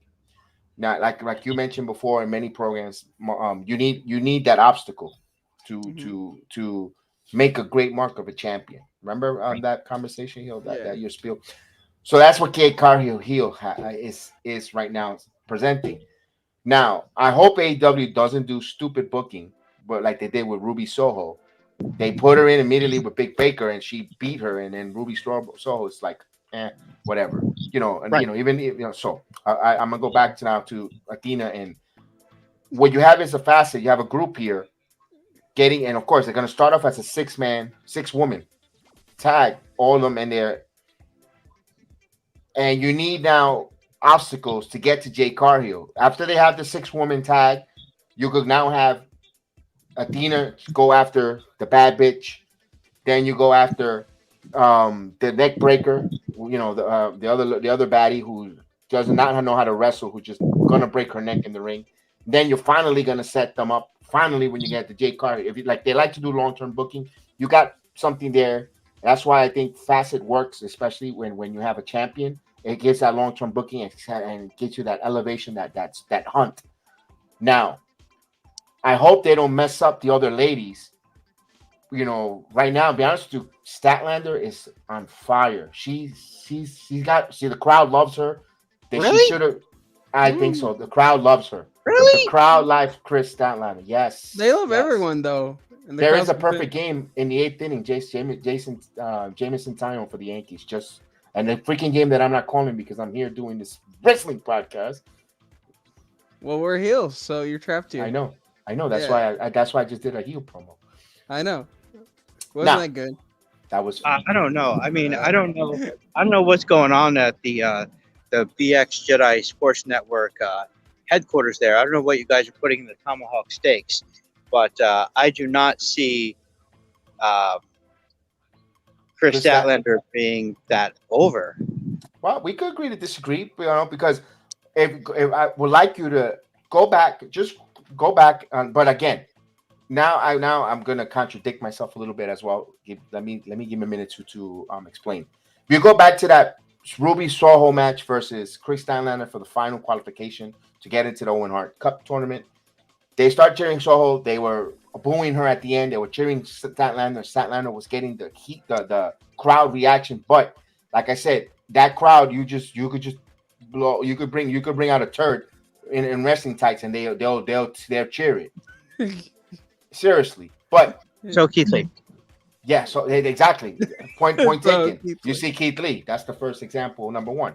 You know, and she's popular, but I don't know. Is they're gonna botch this 6-woman and the developed creative? I believe so. I think so. You know what? I had a very similar thought, Kev. When Athena came out to cut a promo, I thought, well, here's another woman that they're going to do nothing with, just like they did with Ruby Soho. And yeah, you can say Ruby Soho, she was in the Owen Cup, and she got pretty far in the Owen Cup. She made it to the finals, didn't she? It was her and Yeah, it was finals. Britt Yes. Baker. Yeah, it was her and Britt Baker in the. He But was she still didn't wearing- wear pink. That was the problem.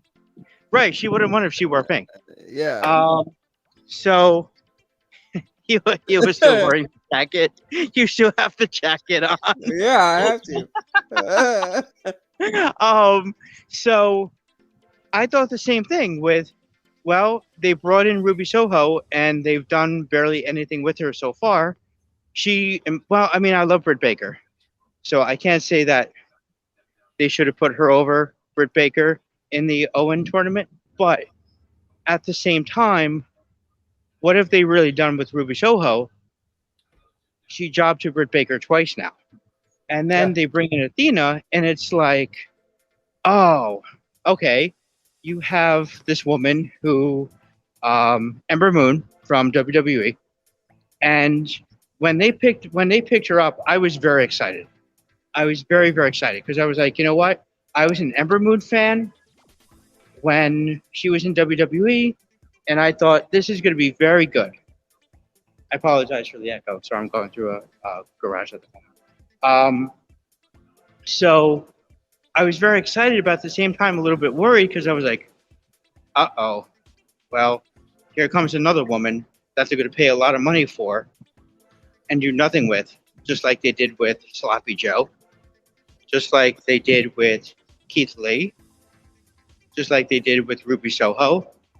And it's like they keep picking all these people up. And even Bryan Danielson, I mean, yeah, he had a great match against Kenny Omega at Grand Slam, which I was at, by the way. It was a phenomenal match. And it was phenomenal being there at Arthur Ashe Stadium for Grand Slam. But at the same time, they're picking up too many people now. Sorry, that's just my opinion. They're just picking up too many people. Mhm. I agree with you there with picking up 20 people. And then the thing was, out comes Jay Cargill. She stands in front of Athena. What an Amazon of a woman Jay Cargill is. And you look at those two, I'm like, I can see why WWE released you. You're too short. You don't fit the bill, And of course, it doesn't matter. You could still. We've seen Rey Mysterio get over. We've seen other wrestlers. I understand that, but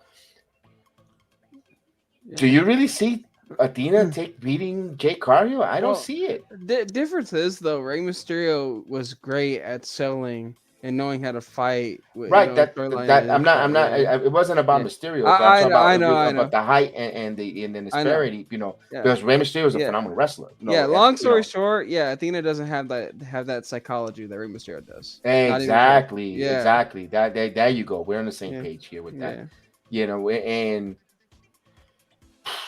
And how does it look again? You bought an ex-WWE here to take a title away because now Jim Ross is throwing that punt, which no one captures it. He thrown it like 4 different times in the broadcast, and it's like, okay, whatever, with McMahon doesn't like to be called belts, his titles, and he said that, it's like, okay, Jim Ross, shut up, I'm with Adam when he says, shut up, Jim Ross. Yeah, shut up, Jim Ross.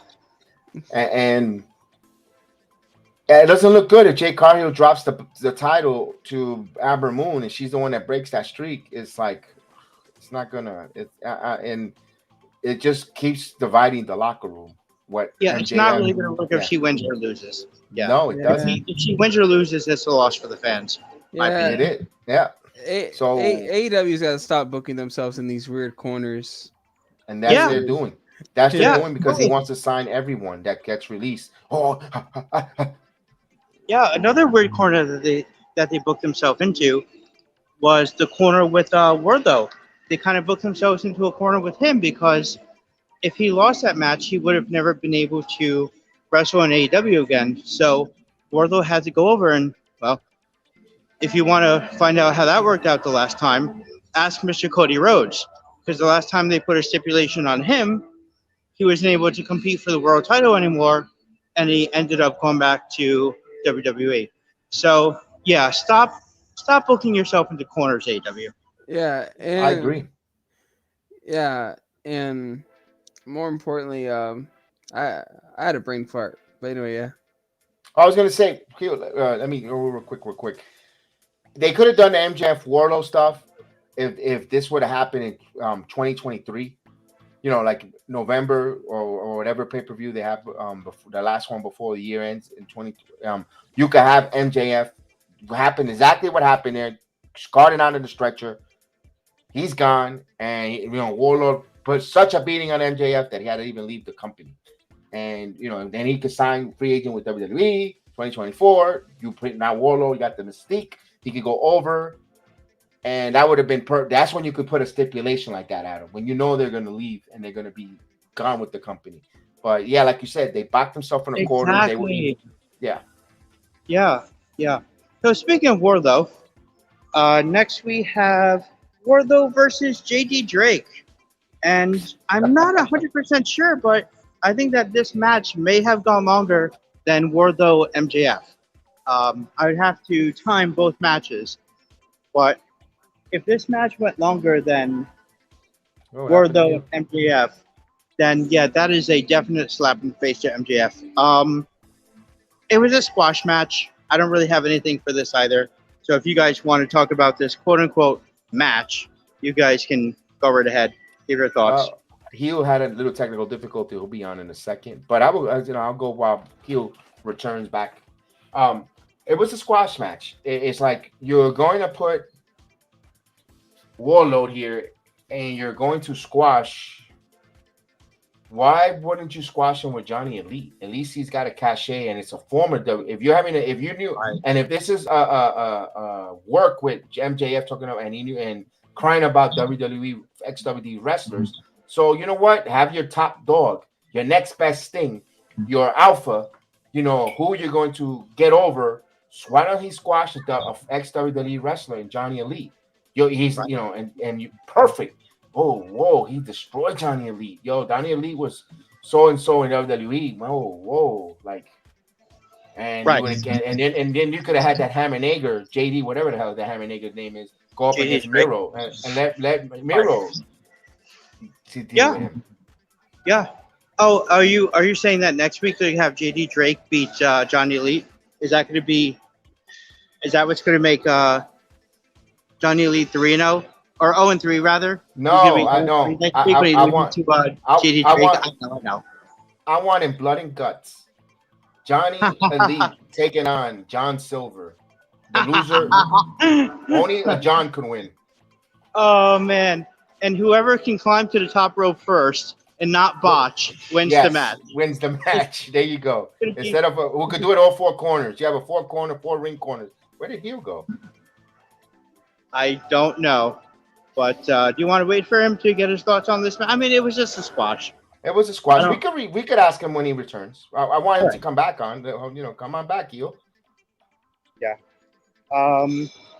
Then we have I don't even know his name, Mark Sterling, Smart Mark Sterling, Yes, comes Mark Sterling. out and serving Wardlow with papers on behalf of the what was it? The backstage workers, American security elite or Something. wrestling some I don't know. nonsense. something like that. And Wardlow continues to beat up security guards. I don't know what they're doing with Wardlow now. I don't know really where they're going with him, if they're going anywhere with him. But is he kind of in a holding pattern now, or like what's now that his feud with MJF is over? It looks like you can't really do anything else there because it got squashed. So because you can't really do anything else there, I guess that feud with MJF is officially over. Is Wardlow in a holding pattern now, or like what's going on? Yeah, and let me before I talk, I'm gonna make Heel. We're talking about the match with Warlord. I know you stepped out, had technical difficulties. Yeah. Want to give you have the floor for your round of. Oh, all I gotta say about this Warlow thing is that you can already see a little bit of the rub, I guess you can say, from MJF kind of wearing off a little bit, because I feel like he got a more massive pop at Double or Nothing than he did here. And if that's the thing we're going with, that's a bad sign already. Because that type of things makes you wonder: does Wardlow really have that it factor, or are you always gonna have to book him with like top stars for him to get over? Because that's the case, then Wardlow's not gonna cut it. Because you need guys with like that natural charisma, like Vince always talks about, that can just grab you in it instantaneously. Or maybe it's just simple gimmick change. Who knows? But it's AEW, so they'll probably just keep him as like a monster. But I'll be honest with you. Like I said, you can just already tell he's kind of just there now. Yeah, we mentioned about we should. I've said I know you were getting back on was they should have had Warlow fight Johnny Elite. Because I was, those that are listening to us, Heel had technical difficulties. He didn't hear my thoughts, my points. So it's going to sound like I'm redundant and I'm repeating myself. So I apologize for a moment. I just want to get Heel back up to speed. You should have Johnny Elite versus Warlow. You have your up and coming AEW homegrown Destroyer, former WWE wrestler. He totally squashes them, beats him, knocks him out, and then you would have had this guy John D versus Miro, and it would have been. I think they misread the room there, and now with the manager coming out, are you making this now Warlow into a comedy skit with the stupid lawsuit? I hope not, but I agree with you though. That would have been better booking to see it, and refreshing too to see a guy like Warlow beat up an actual WWE guy, ex-WWE guy. Oh yeah, totally would have been better. Oh yeah. So then we have Scorpio backstage, and they're building with his match with Dante Martin. Dante Martin basically comes out and says, "Don't underestimate me. I'm going to be a bigger challenge than you could imagine that I'm going to be." And I don't know. I thought it was just okay. Certainly. Yeah, it was okay. That's all I gotta say. It was good. I would love, but it's not going to happen. like a 1, 2, 3 kid type of deal, and Oh, yeah. Dante Martin wins actually the TNT title. That would be Definitely. phenomenal. But I know they don't Oh, want to squash, a veteran like Scorpio no. Sky like that, Yeah. or do him like that. But I agree. uh, Dante should win. Dante should win. But we'll see what's going to happen. That's Yeah. going to be this Friday night, tomorrow night on Rampage. So Yeah, and I agree with you guys. Even though he's not my favorite guy, obviously Dante does need to win. You need to start pushing your young talent. Like MJF said. and he Yeah. and he competes and shows that he wrestles. He doesn't botch moves. He's there to wrestle. When he's asked to job and lose a match, he does it, and he sells the matches when he knows that he's not going to get over. He's not going to get the Yeah. victory. He sells it. He's putting in the proper work for a young guy and getting in good matches, good ring performer. I kind of like. At first, I'm like, this guy, this Hammer nigga, but and as you cover wrestling with you guys, and you're not only a viewer of a wrestler, you're a content creator, and you're looking at it a different lens. I appreciate Dante Martin. I like the kid. Oh, yeah. He does the He right could be the things. future. He could be the future. Yeah, I really think so. he needs to work on a lot of things, but he's still young. He's still fresh. Obviously, not every wrestler's gonna end up being like MJF and break out when they're like 26, whatever. A lot of wrestlers don't break out to like 35, but I mean, this kid does have something, and he obviously he has the fundamentals down. I would say that where he works clean. Now, if he Yep. just continues to that and He doesn't grow, botch. he has a great future. Yeah. Let me Oh, say yeah. this. AEW's got a lot of guys who wants to jump rope, high fly, and all this stuff. And I think they got the wrong instructors or guys to work with this roster, because you got Dean Malenko, Arn Anderson, and if I'm not mistaken, is it Jerry Lynn, if I'm not mistaken, backstage with them, working with them behind. Yes. Yes, he They're is. not. They weren't really high flyers. They're Malenko's a technical wrestler. Arn Anderson as well, and you got a lot of guys going out there. That's why maybe because there's too much botches, they don't got guys in ring that could perform it. And maybe they got to emphasize more, stop the high flying stuff. And I know they need that because they want to ooh and wow the crowd. And my point is, Dante Martin will work really well with a Dean Malenko or an Arn Anderson in moves. And let's face it, those guys that I mentioned, none of them were really charismatic on the microphone. They were all very bland. Real quick, I'm going to pull Kev here and say, yo, what up? Shout out to my boy, Luther Perry. Yeah, Yes. that MJF promo was fire. I agree. Sorry, Kev, didn't mean to cut you off there. But No, dude, when you see chat, we encourage the chat participation is what we want. I was looking at something different. Good. Whenever you see a chat there, read them out. Awesome. Oh, yeah. I got to do a Kev style, though. Shout out to my boy, Luther Perry, co-host on the NXT. Was it the NXT review that Luther does? Yes. NXT 2.0 review. NXT 2.0 review right here on Heal the Ring. Check him out on Tuesday nights right here. VX Jedi Sports Network. All right, sorry. Okay, go ahead. Awesome. But yeah, I totally agree.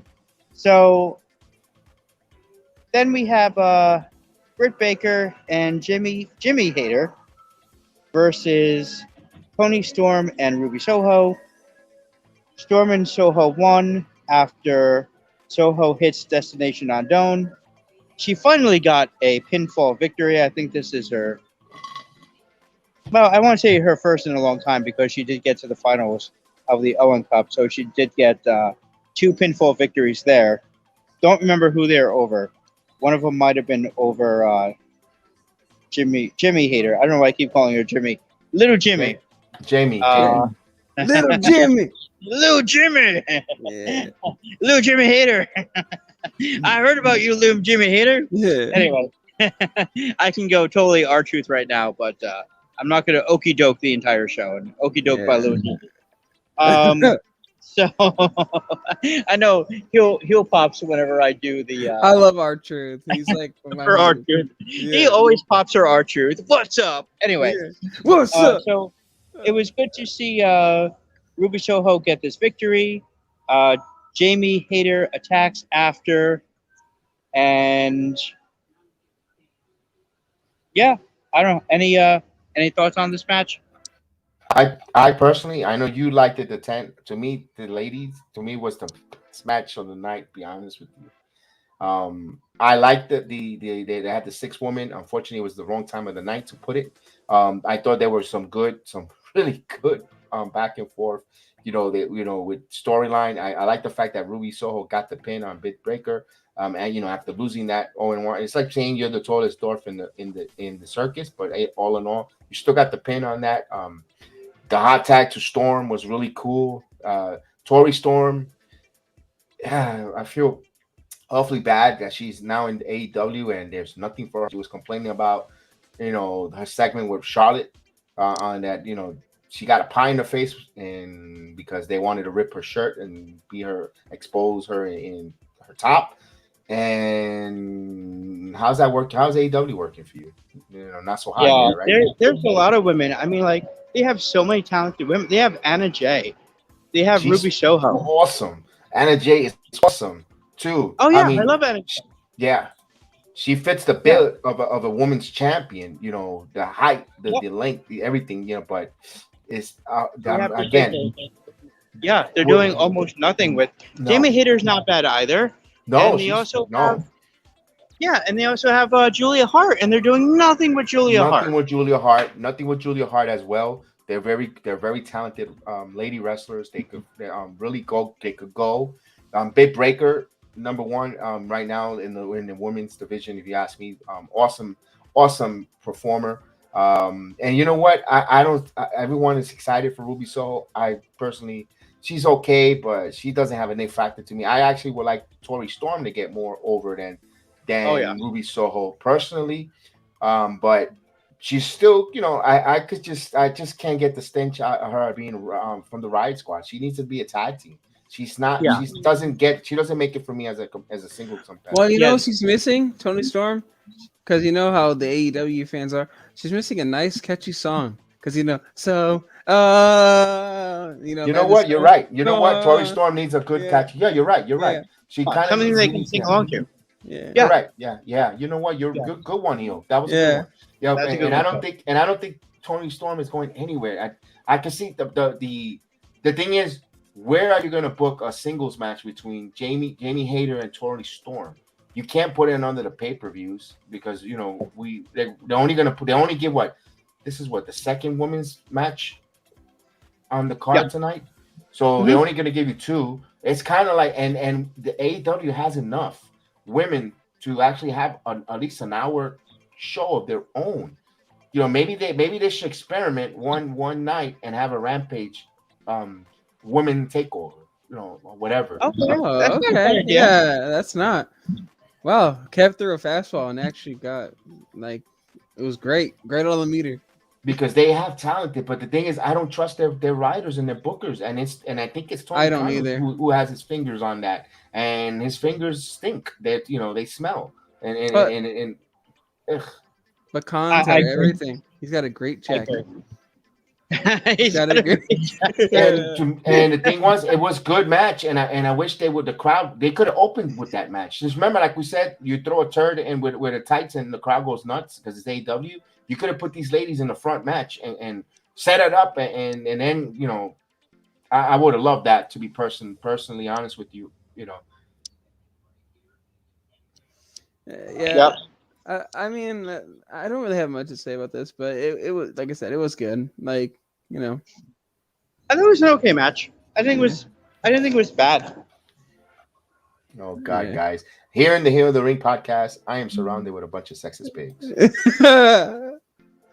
I mean, we're not sexist. We're just honest. We're because watch me talk about on Raw how great the women are. And you telling me you telling me that camera shot from Jamie Hayter from the cameraman, you did not like this match? I like I said after the MJF promo, just because of how bad the booking was, and granted AEW's been horribly booked for last time. It was so hard to get into anything else because after that I felt like the show should have been done. After we get to the last match, after we complete it, I'd like to give my thoughts on how I would have reordered this entire show. But this show had the potential to be one of possibly the best AEW show, at least in a long time. But because of how it was booked, it felt so weird. The whole Yeah, night but you after know that what ended though? from It's a yeah. lame duck show. It's a lame duck show, and usually every Raw after a big pay per view is boring. You know, even going back in the day before of What course. about the Raw after Mania and all that though? You can't tell me after every pay per view. The Raw after Mania and also the Raw Oh no, after Royal I'm Rumble talking and all. about back in the day though. I'm not talking about Oh, recent. I Years. guess so. Back in the Okay. day. Before I was going to say, before you cut me off here, and by the way, my hand is up, so you know what that means. High five. No, self high five. But before the Raw after WrestleMania became a big deal, the Raw after WrestleMania was always the night that you would start setting up the new feuds. It was the night that you would start setting up the next matches and start leading into the next pay-per-view. At that time, usually either King of the Ring or SummerSlam, whatever it was. So the next big pay-per-view, you would start setting up the night after WrestleMania. Now, in more recent years, yeah, the Raw after WrestleMania is a big deal, but this to me just felt like an average Dynamite after a pay-per-view. And I wasn't really expecting a whole lot, and it kind of delivered. Yeah, I can see your point, especially with the the 6-woman tag. Especially with that that Athena 6-man woman tag that had potential. It's like ugh, because someone just come out here. Can I get 3 ladies to kick all these other 3 ladies' ass? And I just said, I wonder who could that be. Bam. Right. Toxic attraction.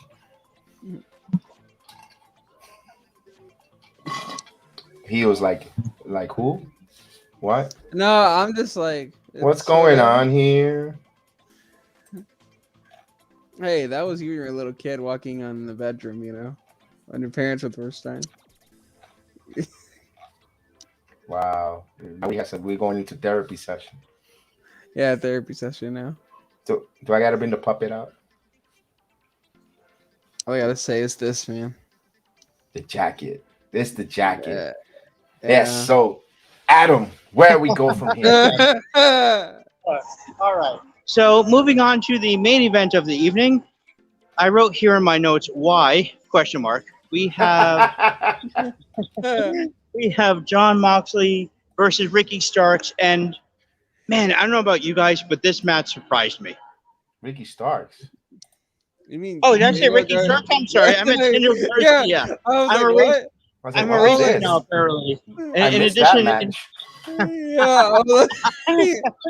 addition, in addition to being a sexist, I'm also apparently now also a racist. No, you're a CM Botch fanboy. Yeah, there you go. That's why I botched. I looked at Kev's thing and I heard you. I was like, what? Where's Starks? What? I was like, What? Yeah, I was like, did Starks get repackaged? What happened?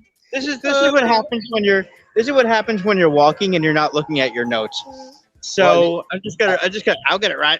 I feel like they are now. Penta Oscura versus Jon Moxley. Right. That would have been that wasn't bad. That would have been a good match. That would have been a very fun match. So we have Jon Moxley versus Daniel Garcia. There it is, right there. Yeah. Even put the graphic up when I got it wrong. I think I'm officially the Jim Ross now of this broadcast. So this match was surprisingly good. It was. What did you guys think of this match? Starting with Kev. It was a surprising match. I'm like, oh god, Jon Moxley's gonna close this out. Like Daniel Garcia, really? Do you really have that cachet to close and put you in that pay-per-view? In the main event of this program here. I'm like, can you really carry it? Can you really lace the boots? And I was pleasantly surprised with Garcia. Hanging in there. I thought when Moxley took the microphone, I thought he was going to try to persuade Garcia to join the Blackpool Club and say, you know what, you're wasting your time in that, and with that, they're not gonna really appreciate you. Come and join us. I thought that would have been a really turn of events there. At least an offer, setting a seed for maybe in when they have that battle, Bloods and Glory, a possible change on joining the Black Blue Club, because he was really that impressive, guys. Very impressive. Oh yeah. Heel, what'd you think? Oh, like you, when I first saw this and it was in the close it, I was like, oh no. I mean, first of all, Adam already knows how I feel about John Mox, aka Dean Ambrose. One of the most uncharismatic and boring guys you ever see in wrestling. And then you add a guy in Daniel Garcia who looks like Pee Wee Herman wrestling, by the way. I'm just gonna be honest. He should really consider, putting on pants instead of just tight Randy Orton tights. Because yeah, all in all, it was a fine match. It was just, again, I guess probably because it was John Moxley. It did surprise me a little bit, but still, it was just kind of like average for a main event. Wow, average. All right. I thought this was the second match of the night, and sorry, Kev, I'm actually going to put this above the women's match. I like the women's match, but I'm going to put this match above the women's match and say that it was the 10-man match and then this match. Although you can kind of go back and forth and you can say that this match first and then the 10-man. That's, if you have that opinion, I totally respect that opinion. Anywhere you go, this match was surprising. Anywhere you go, it's not bad. Anywhere you go. Yeah, absolutely. And I'm watching this match, and I was a little bit distracted, and other stuff was happening, and I look up at the screen, and I see Moxley bleeding, and I'm like, wow, okay. I get now why I get this, why this was the last match. Now, I still think they could have kept it the last match, but had the MJF promo go on after this and go off the air with the MJF promo, but have this still be like the main event match. I still would have opened with Punk. I probably would have had the 10-man about where it was. The other matches, I might have kept them about where they were. I'm trying to think, but that's the only thing I would change is I would have this match go on at about maybe 9:39. Yeah, about 9:30-ish. So 8:30 my about 9:35, and then close it out with the MJF promo, or maybe even go to 9:50, and then have the MJF, because I don't think the MJF promo was more than 10 minutes. I think it was only about 8 minutes. 8 minutes. Yeah, it's about 8 minutes. So you can have this match go to about 9:50, and then maybe do like a 2-minute commercial break, whatever, then come back and go off the air with MJF. And Good. I'm gonna be honest with you. I think, I don't know about you guys, but on my end, I think Tony Khan really loves Burger King. So I saw, I don't know how many Burger King ads, and I was For me, it was State Farm. For me, it was State Farm. Oh, for me, it was Burger King. Like every like ad, it seemed like it was Burger King, and I'm like, Tony Khan, do you really love Burger King that much? Yeah. And then, of course, Excalibur. You know what Excalibur loves? He loves DraftKings, man. Yeah. All right, guys, DraftKings. And then hey, have you guys signed up for DraftKings yet? Hey, it's time for time to sign up for DraftKings. Yeah. Hey. I like how Jim Ross is like, he's like, oh yeah, that's right, we gotta advertise that. Yeah. But yeah, I mean, that's pretty much the only thing I think that I would have done differently in terms of this card. Is there any other changes that you guys would have liked to see in terms of order? The order you got was pretty good. I of course the closing with MJF. You close it, you leave that there. You know how many people would have been still talking about this? You know, going crazy. You know, oh my God, they close it, and you have no silence. And then you're like, whoa, did he really?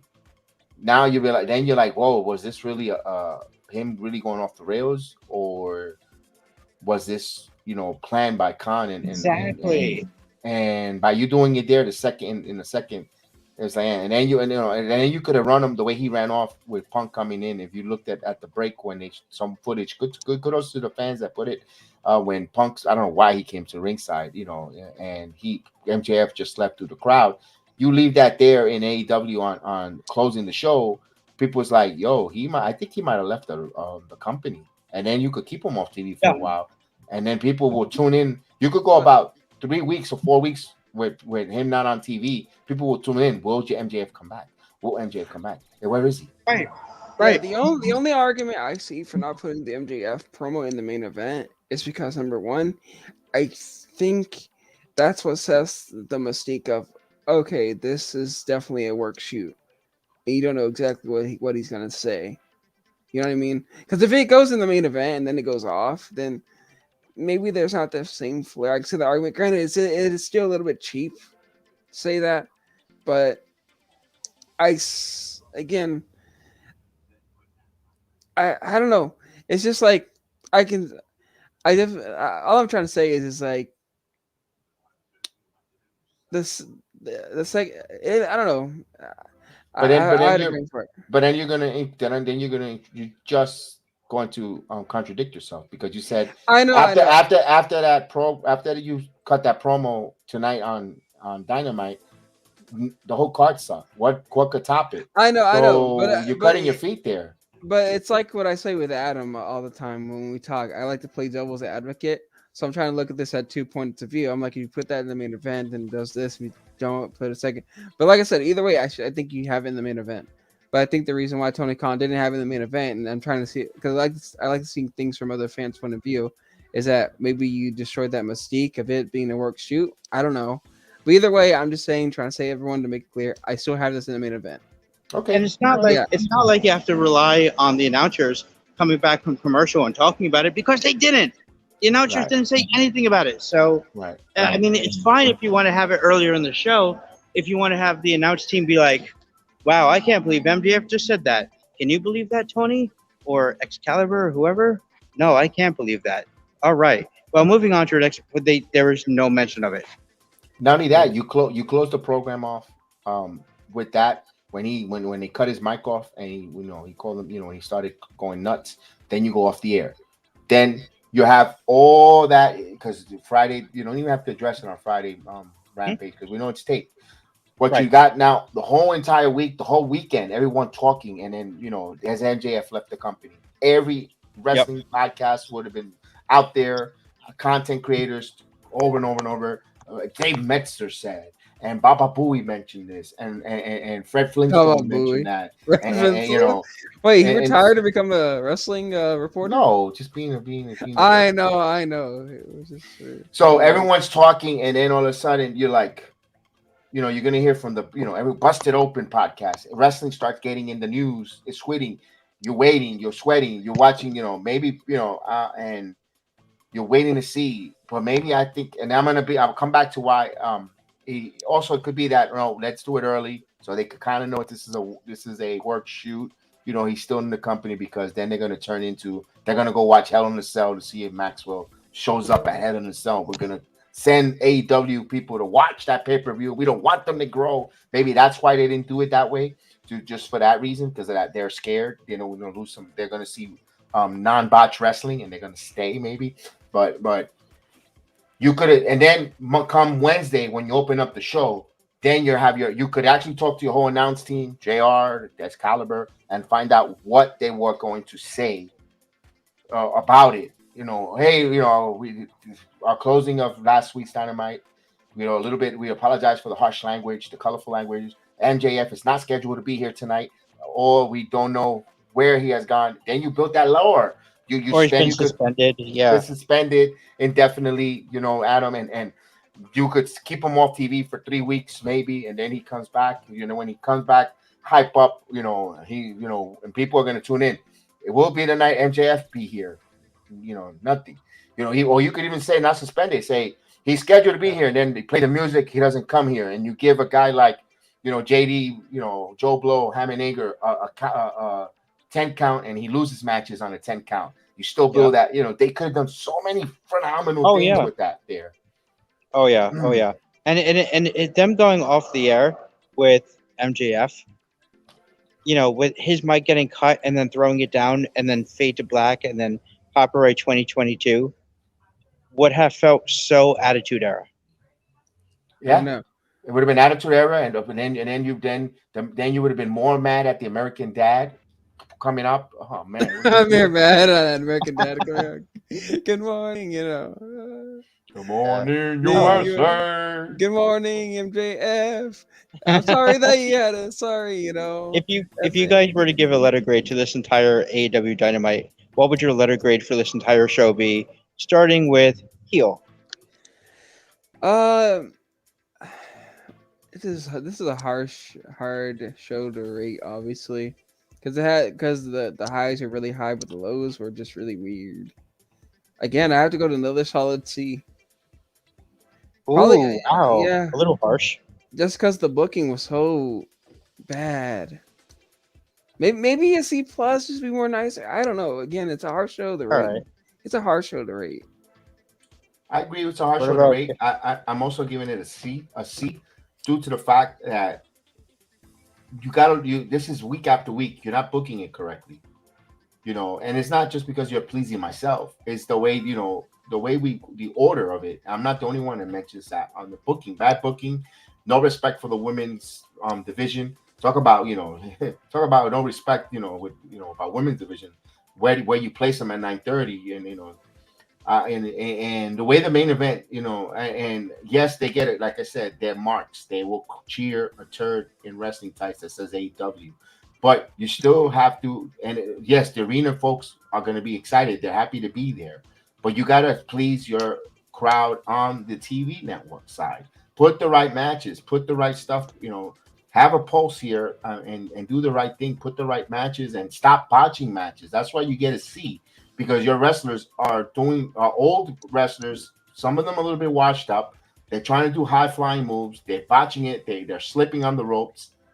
Make it a cleaner product. You get a better grade. It's just that's why he gets a C in my opinion. I wanted to, I love the fact that that people were looking forward to it, and also the TV mangles. They always go to the same 4 marks in the arena. That guy that was like, no. When he mentioned WWE, the same guy with the same. Stop it! Stop. Go find someone else. Yeah.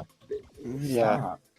I'm gonna be a little bit more generous than you guys. I'm gonna go ahead and I'm gonna give this show a C plus, only because the Mox Garcia match was good. I really liked that match. It was. The 10-man I really liked. It did have, for me, a little too many talking segments.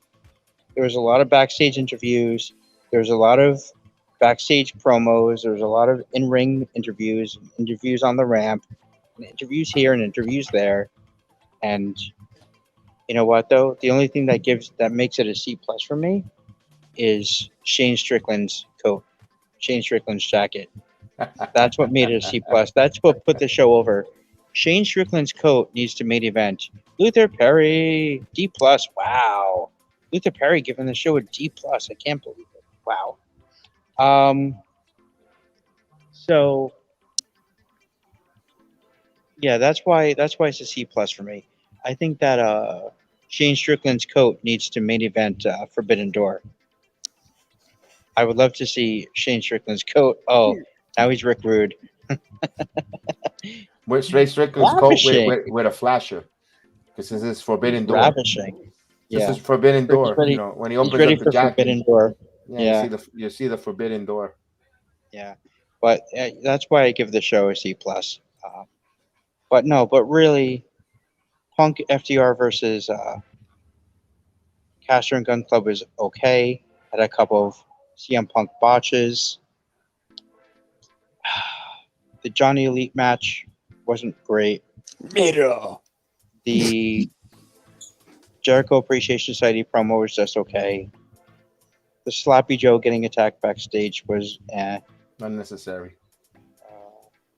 You could have left that for Rampage. yeah. Athena, Wardlow versus JD Drake, I have nothing to say about that.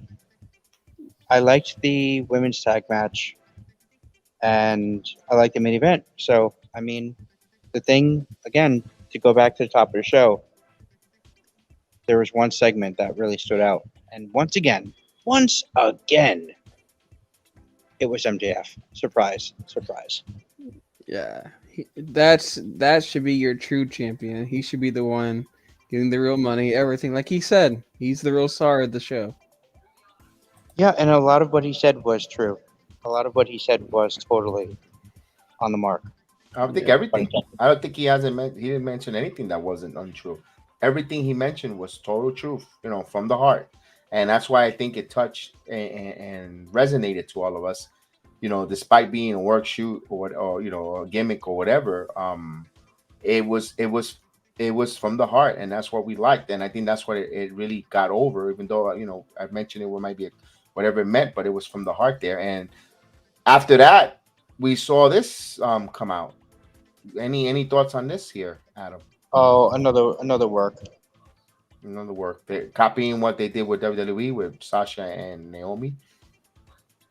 Although they're still on the main roster. They have not been pulled off the main roster page. Yeah, that's true. You can still search for them and all that. I at this point, considering how it's like been booked on the first day like that, like I said, I think Tony Khan's just milking this for all it's worth until MJF decides what's he gonna do. And What you gonna do, brother? yeah, pretty much. And honestly, I hope he is actually talking to MJF because, like I told other fans, and they agreed with me, if he leaves AEW, that's gonna be like Styles leaving TNA. It's gonna leave your company in a really bad and awkward spot because you're gonna lose your big star. I'll be honest. If MJF leaves, my drive to watch Dynamite is going to massively go down. Massively go down. Oh, it'd be so crazy in a full circle thing. What if TNA found a way to get MJF somehow? What? Yeah. Impact Wrestling? You think he's gonna go to Impact? No. I don't think. I'm just saying. What if somehow they did find a way to get him? That would be a huge full circle. Anthem. Thing. I don't think Anthem, the owner, the parent company of Impact, Anthem. I don't think they can give MJF the kind of money that he wants. I mean, they can give him a decent amount. They can give him a decent amount of money, but I don't think they. I think the only other company that can give MJF the amount of money that he wants is WWE. Yeah, and if he becomes a free agent, as soon as that year, that clock ends, WWE is gonna come and they're gonna be like, sign the check, dude. Julio, get the stretch. So oh man. Yes. Yeah. I agree with you on that. That we shall see. What we see. Personally, if they really, I would personally, I would do that every week. Book a match with him, even if he doesn't come out, and start the referee with the 10 count. Oh yeah. Since that would be cool. I mean, it would be obviously a work. I would maybe. It's not a bad idea, but I would do something that was maybe a little bit more shoot. Even though they kind of already did tonight. Last night rather. They already did kind of do something that was shoot-ish, but at the same time, we all kind of knew that it was work. But yeah, it's not a bad idea. But I would like to see them kind of continue like the whole what's real and what's not aspect. Although but I guess we're at too. Gotta be careful you don't go to the well too much because then it gets dry. You know what I would do? I would have a few segments where it's Tony Khan and MJF that like negotiating, like they're at the negotiating table, and this wouldn't be in the ring or like that. It'd be like a filmed like before the show, but shown obviously on Dynamite. It'll be like MJF and Tony Khan actually negotiating on what they want, and then have MJF flip over on some of these contracts, like get mad at him, be like, "I'm worth more of this," and kind of like how Impact used to do. Yeah, because then you're showing that your talent that you could disrespect the boss to an end. He's still at the end of the day, he's still the guy that runs. We're not saying you can disrespect the boss. At the end of the day, it's still scripted and they're taking. I know. Yeah. You know what you can do that would be like really shoot you can have Tony Khan. Well, I was going to say you can have Tony Khan come out and screw MJF in the match by like having him ring the bell early, but that'd be a little That's Montreal screw job, and you know Montreal screw job ish. But then, of another course, idea, yeah, You also got to be original, and I'll be honest with you. Well, that's Deep what I'm down, saying. Like, I wouldn't do deep that. down, I feel like Tony Khan's trying to create another Stone Cold situation where like he's the Vince and like maybe CM Punk. Oh yeah, is his version only of, like, only in The this Rock. case, the Yeah. Vince is the face and the Stone Cold is the heel. Okay, yeah, pretty much. And I think what's gonna end up happening is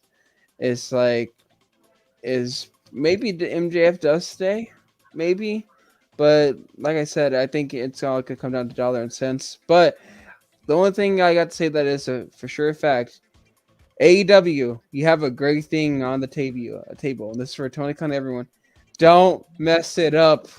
There's no way you can mess this up. Don't mess up MJF. Yeah, Please you don't got mess up MJF. you got something great in your hands. You have the whole world, Yeah. literally in the palm of your finger. They have a few, you know? quite a few. Yeah. MJF, Yes. Warlow, Yeah. and Jungle Boy, No, Darby no. Allin. No, not even just that. No, I'm not talking even them. about, like, I'm talking about like the MJF stuff in general. This has created a buzz in the wrestling world that is rare, and there's no way you can mess this up. You gotta Yes, they find a way for Oh, they this to can. continue. You can. Who? Let me ask you this: you're being the booker, and you're saying this is hot. Who are you setting him up to wrestle next? I know that's the problem, but it's like you got to find a way to keep this going, even if you Easy- got to easier talk about said- this week after easier week. said No, than but done. this isn't WWE. But this is, you have to remember that this isn't WWE that has a track record of messing things up. This is AEW, which actually has a track record of doing things right. That's So- biased, though. That's biased when you say that. Because No, it's not. No, it's not. Look because at the track record. WWE, They have more took- successes yeah. and failures so far as a company. Who Yes, is that? they Who? do. AEW? AEW. eh. Yeah. All right, Yeah, give me a couple examples. Okay. When they were doing the whole Nightmare Family thing, which was a complete and utter failure with Brandy Rhodes, the fans hated it, they shit on it, and they took it off TV. But I'm talking about AEW listens- AEW. I know, it's on my AEW is a company that listens to their fans. They listen to their fans, they know what their fans want. And when something's not working out, they take it off TV. They put the title on Hangman at the right time. In my opinion, the whole build. But what does But that you result to, though? I mean, Well- when you guys are saying that's the most boringest tag heavyweight. I know. That's what I'm so- saying Okay. too. Okay, listen but to no, the but the fans, build you're gonna was sit good. with the fans. Okay, but the build, right. But the build was good. I'm not saying that his title reign was good, but the build to him winning the title and eventually getting the title was good, and it was at the right time. And I think Like- it was booked perfectly. Like look at Roman. Like, yeah, I get it. He was forced down people's throats, but at the end of the day, what did he become? He became the biggest attraction in wrestling. Nobody liked Yeah. him. Everybody was booing him Yeah, in WrestleMania. But now, what is he, Kev? He's the biggest attraction. in no, wrestling. everybody loves him now. Yeah. And I bet the Well, I'm minute you saying, step foot in AEW, they'll go nuts. Because why? Because why? WWE McMahon. and I hate to do this on the AEW show, but Vince knows how to book talent. He knows how to get them What? over. He knows how to What? get them loved. Yeah. You're on he does. drugs. You guys are on drugs. I want what you're smoking. It's called reality. Yeah. No one knows how to get things over and take control of things like Vincent Kennedy McMahon. Oh yeah, He just is- like he how he is got a Samoa Joe over, genius. right? Oh wait, Because Samoa- Samoa Joe you know Because got- why? Samoa Joe is got flat. buried. Yeah. He Samoa wasn't Joe in got shape. buried. He wasn't He in was shape. talent. I like how He you got buried. I like how you're talking about these guys. But meanwhile, they're in WWE though. AEW. You're like, oh yeah, now I see why they got released because they're stopping in the ring. Da, da, da. You're being a hypocrite right now, Adam. Oh no. All I'm saying is that Tony Khan has a good track record, and he has a good track record for doing things right, which is why I'm hopeful. On and off. Tony Khan has a great track record of spending money on XW talent and bringing them in there No, and creating a buzz no, week but he's a after good week booker, too. and But he's bringing a a good booker, new wrestler in. If he was such a good booker, why are we complaining about the lineup Yeah, of you're the matches? complaining about it too. You're complaining The about matches the were bad. I mean, the way He's they not perfect. present them. He's not perfect, but he has a good track record with making the fans happy. Tony Khan, listen, making listen, that fan base can be happy about I think anything. I just broke you. No, you didn't. That fan base can be happy about anything. That's AEW That's fans. not for you. true. That is not true. They will be happy about literally mainly anything that AEW does. So keeping that fan base happy is literally like keeping a child happy by just buying a candy. Yep. Like that's all they have to do is get guys. Hey, you do flips. Hey, you do this. All right, you're hired. Especially if you got XWE guy right beside your name. Perfect. No. Yeah. There's lots of XWW guys. There's lots of XWW guys that they didn't hire. Then why didn't they hire Bray Wyatt? Why didn't they hire one at a Braun time, Strowman? one at a time. But in WWE, you have to have charisma. You have to be a star. You have to know how to wrestle clean. More importantly, because why WWE cares about the health and safety of their performers. You have to have everything. Vince even talked about it on his podcast with like tons of people, especially even recently. Pat McAfee, I believe, we even talked about it with. You have to have everything, all 5 tools, so to speak, as they would say in the sports world, and even even entertainment world. Tony Khan, all he sees is, oh, you're great in the ring, especially your ex-WWE guy, hired, great. These guys will pop for you whenever. Yeah. If that were true, he would have hired Bray Wyatt. If that were true, he would have He hired might. Braun He might Strowman. hire He them. passed on. He passed on Braun Strowman. He passed on They Braun were, Strowman. they were asking for a way high. They knew that he's giving out money like candy, and they asked for over $10 million, man. Oof. Yeah. Okay. exactly. Well, now I understand. Yeah. But that won't know. kind of still proves my point, though, that if Tony Khan wasn't a good businessman, he would have said, "All right, you're an ex-WWE guy. I'll give you whatever He's you want." not as He's good not- as one as Vince, though. That's what you got. He may not be a bad. I'm not. No one said he wasn't a bad businessman because Yeah. to start a wrestling company and the way he's at for 3 years, he's doing something right. Yeah. You know, he actually is. No, don't get me wrong. He's doing something right, but it's not long-term success in my opinion. And that's what Bischoff mentioned when he said it about CM Punk, the biggest financial flop. It's not because momentarily, he's gonna, they're selling the Punk t-shirts. They're doing that, but long-term, do you see yourself with book? Do you see CM Punk being in that company 5 more years with the way he's wrestling and botching moves? No. And is CM Punk gonna help your company 10 years from now? No. Do you see Austin? Do you see Austin Theory in the WWE for the next 5 to 6 years? Yes. Even Roman Reigns, I could see Roman Reigns for another 5 years, despite the fact of all the rumblings in this night. He just signed a new contract for 3. I could see him sticking around. Even if it's a part-time business, he's still going to be around. Do you see? Even if that's the case, they rehired Cody Rhodes and they basically promised him to be one of the main eventers. And on top of that, they're already focused on building their main event spot in case Roman leaves. With guys like Seth Rollins is already a main eventer. On top of that, like I said, they already have Cody. They got Riddle, who's building up to be a star. I'll be careful with Riddle. He's off the field stuff. I wouldn't be surprised if he ends up being released or let go or something. But still, the point is that they're building up to be a star, a possible main eventer. But also, like you mentioned, the 5 tools. Now we're talking about AEW, but we got to talk about WWE a little bit as well. Yeah, I know. WWE is a $1 billion company. They're a $1 billion entity that has, and if you don't behave well behind the scenes and you're acting like a jerk, domestic violence issues or behind the scenes stuff, McMahon will fire you because he's not going to lose his $1 billion, company over an idiot who doesn't know how to behave outside of the ring. Or McMahon in his Twitter post doesn't allow anyone in the WWE to post anything in a bar with a cigarette and a beer. Yeah, too far is too far for Vince, and that's a good professional way of handling it. And you got to have that, and that's just why some of these other wrestlers, like we say, why did he let go of XYZ? Because maybe behind the scenes they didn't behave well, they didn't behave properly according to what WWE standards are. AEW is not a $1 billion company yet. They're not there yet. They're starting, like you said, Adam. They're 3 years in infancy.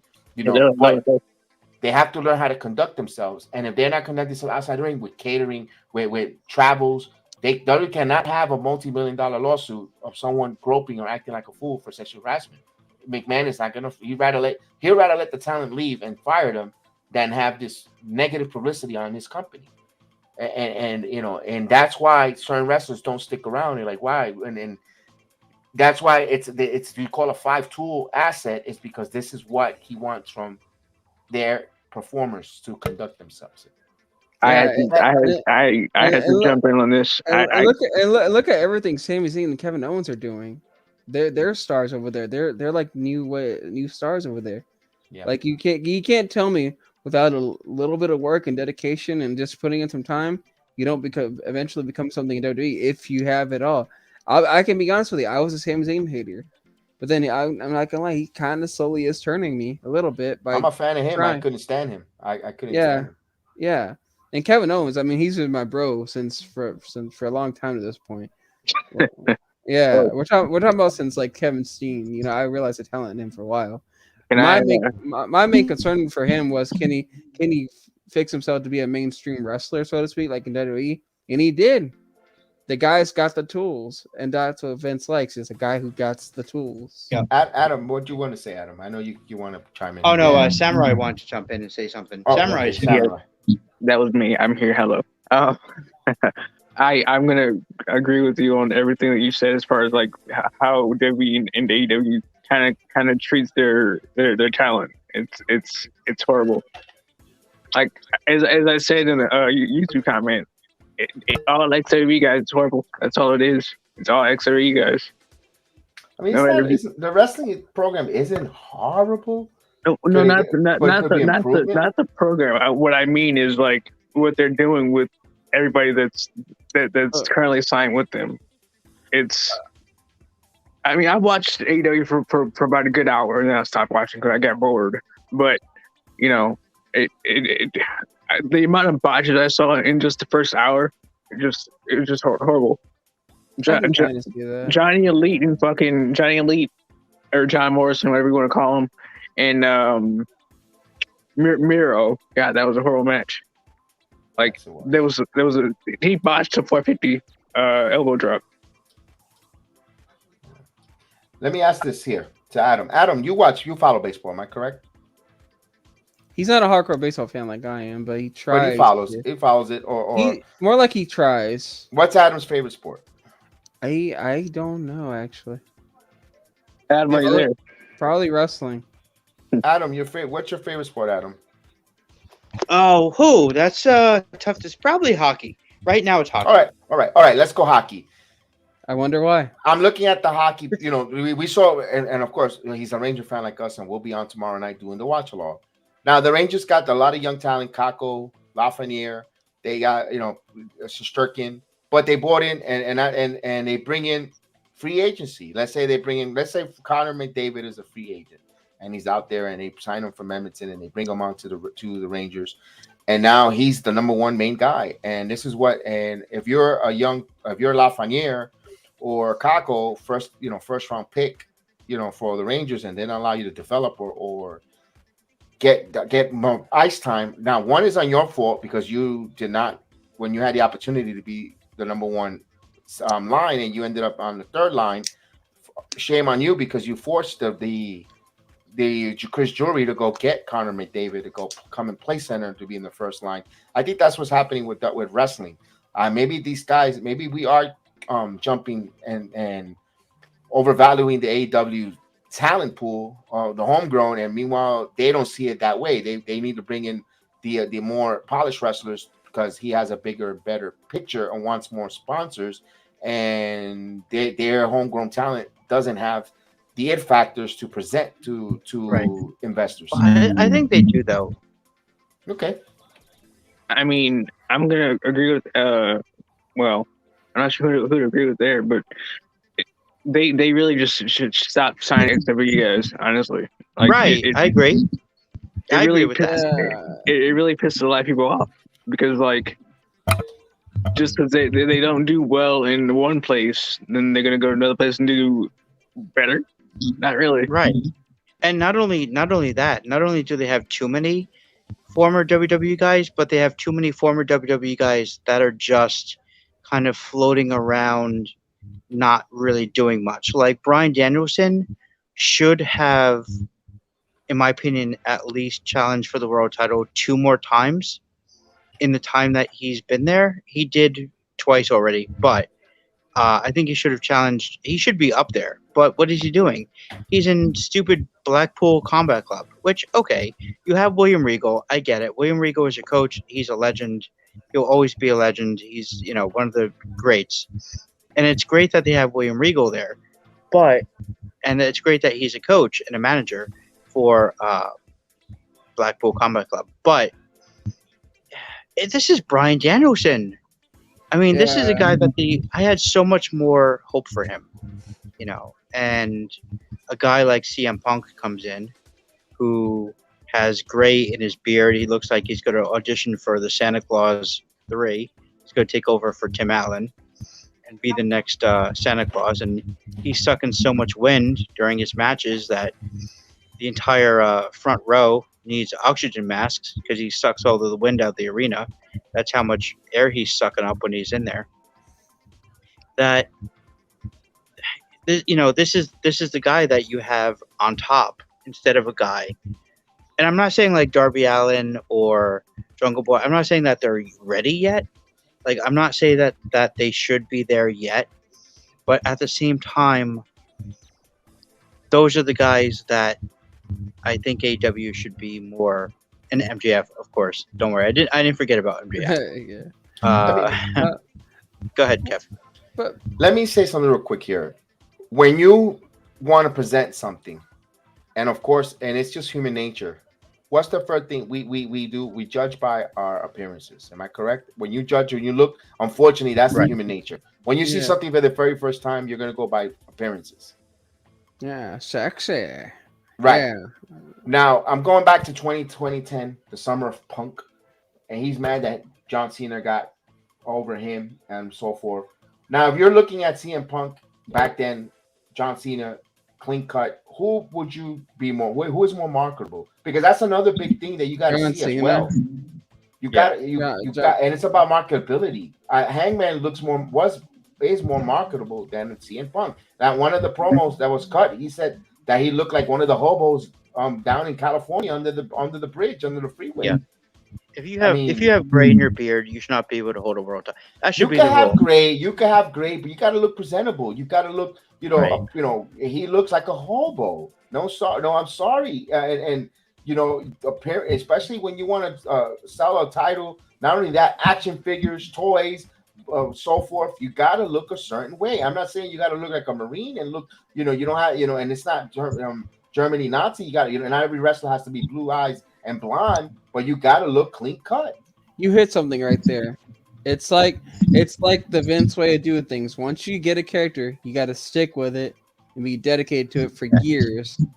Once you get it, like the Undertaker, once he got his gimmick, even if he had to dye his hair black, he still always tried his best to keep his hair black.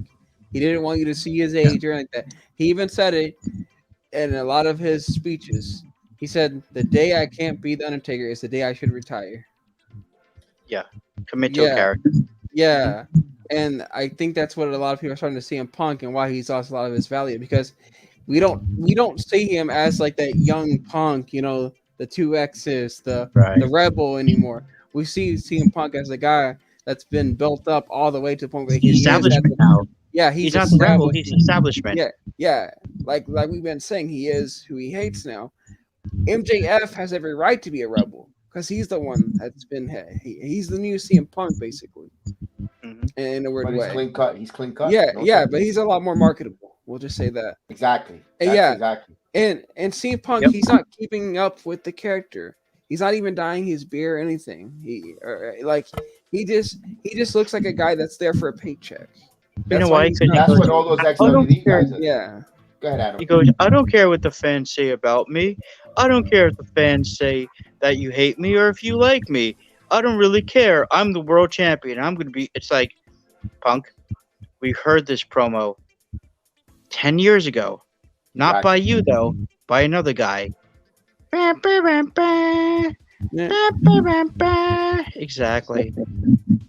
Dude, wow. That's actually true. I mean, I don't know.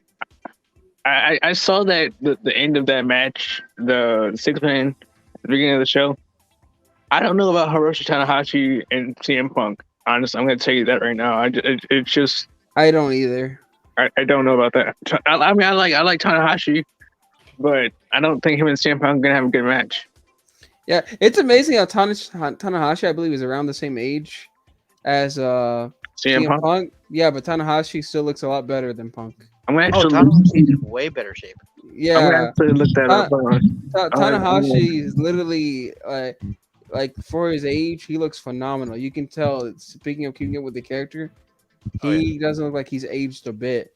Well, I mean, the Japanese don't age at all, though. So Tanahashi's only maybe a year out of his prime, where CM Punk is at least like 8 years out, at least 8 years out of his prime. Yeah, Hiroshi. How do you spell his name? Hiroshi Tanahashi. Yeah. By the way, Kev is gone, which means that we can't end the show. So this show is now going to go on forever. The show will now never end because we don't have the outro. How are we going to end the show without an outro? So, we got caught on an emotional, conversation and all that. Yeah. Hiroshi Tanahashi is 45. Yeah. How old is CM Punk? I believe CM Punk's like 40, 41 or 41, something like that. Yeah, I know he's around there. he looks better than Punk. I mean, obviously, he looks way better than Punk. Here, I'll look it up myself. This is the show that never ends. CM Punk is 43, and Tanahashi looks like he's still in his late 30s. And CM Punk's like, yeah. It does. Well, we'll see. I mean, we'll see what happens with Tana, and we'll see if Tana can still go. I don't think Tanahashi is winning that title. No, he's not. No, definitely not. That's another thing. Stop spoiling the show. We know what's gonna happen. We're not stupid. Right. like at least have the common courtesy to be like, hey, it's just gonna be a one-on-one match. But it is. Honestly, I just don't know how I feel about it. I mean, I know that who else is going to be a Forbidden Door? Somebody else from the Japanese promotion. Are those udon noodles? Ooh, udon. Very nice. I'm having lemon chicken today with vegetables. I think. I like how we just went completely off the rails. We're not even talking about Dynamite anymore. No. I'm glad Kev came back though, because now the show can officially end. Because if Kev never came back, the show is never going to end because we have no outro. So we'll wrap it up here. It's like when Wardlow takes his straps down. You know that the match is going to end, or the match is like close to ending. Same with Kurt Angle back in the day. Yeah. When Kev comes back, the show can end. Yeah. Have a nice dinner, guys. We're all gonna eat too. Yeah. All right. We'll see you next time. Tell us what you had down below. We know why not. Oh, thanks for watching, everybody. Awesome! You people bought a ticket to see me, so shut up. Sometimes I get so mad, there's no control. Ladies and gentlemen, just in case you live under a rock, I might grab it bad, I don't know. My rap, my blood boils over like, oh God, here goes. I lost all feeling from my head to my toes. You said some shit that I can't let go, so just stay tuned for the rest of the show. So have you ever felt betrayed? Switches how you see things, realize something needs change. Cause I know you got me fucked up, let me show you what's up. Cause enough is enough. I'll take a face full of pavement just to make a statement. I know there's no turning back. Oh God, adrenaline wasted, so mad I can taste it. I know there's no turning back. I'll do what it takes, I ain't making mistakes like that. I'll bleed on your face to make you go take it back. I'll lose my shit, I go crazy when I'm mad.